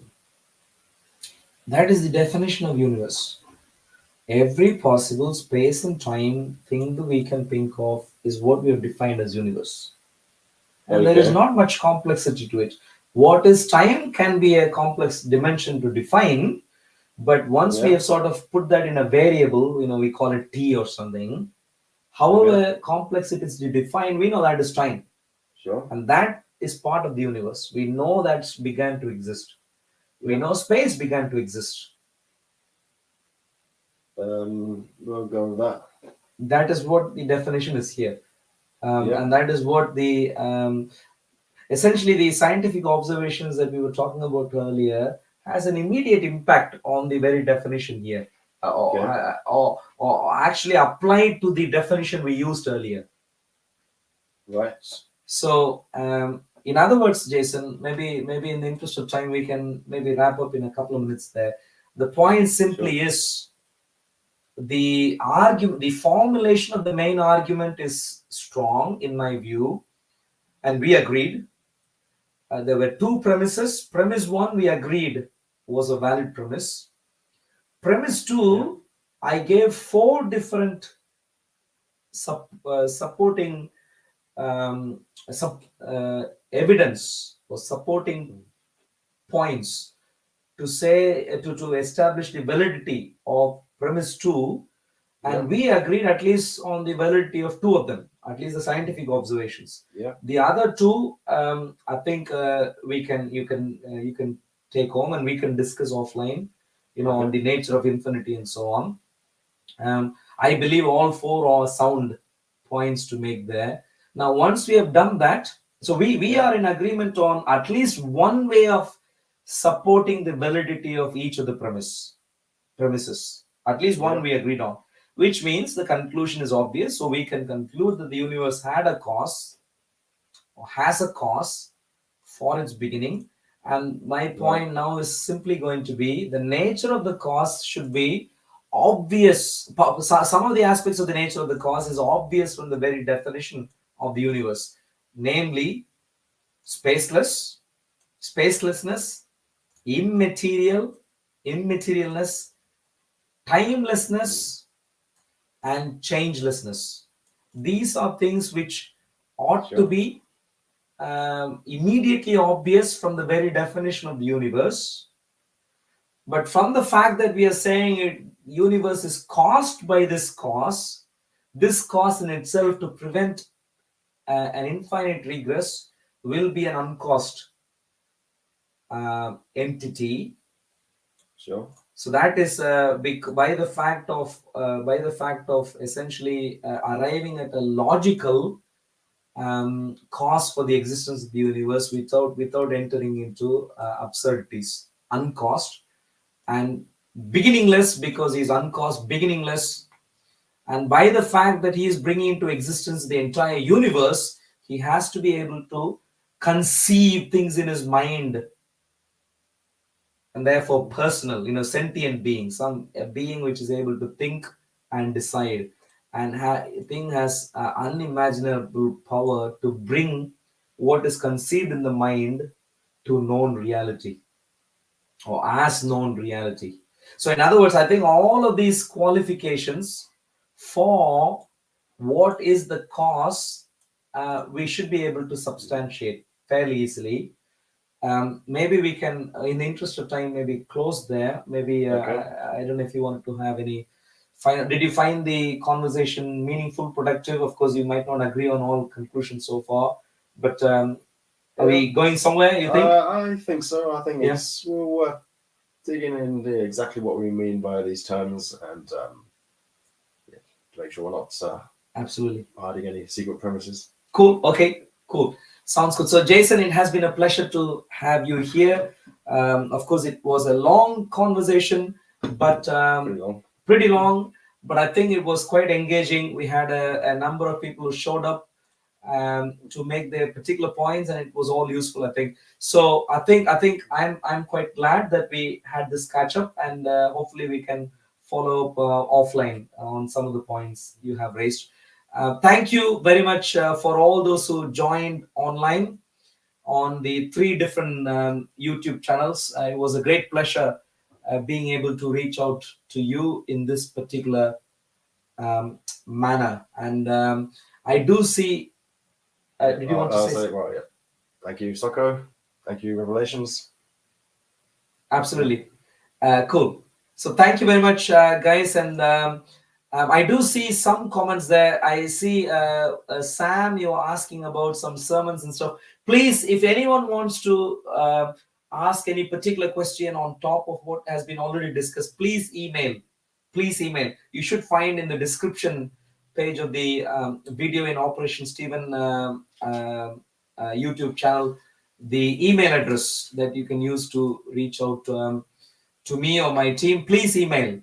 But other than that, it was a wonderful time, and God's blessings, and hope to catch up in another live stream. Thank you. God's blessings.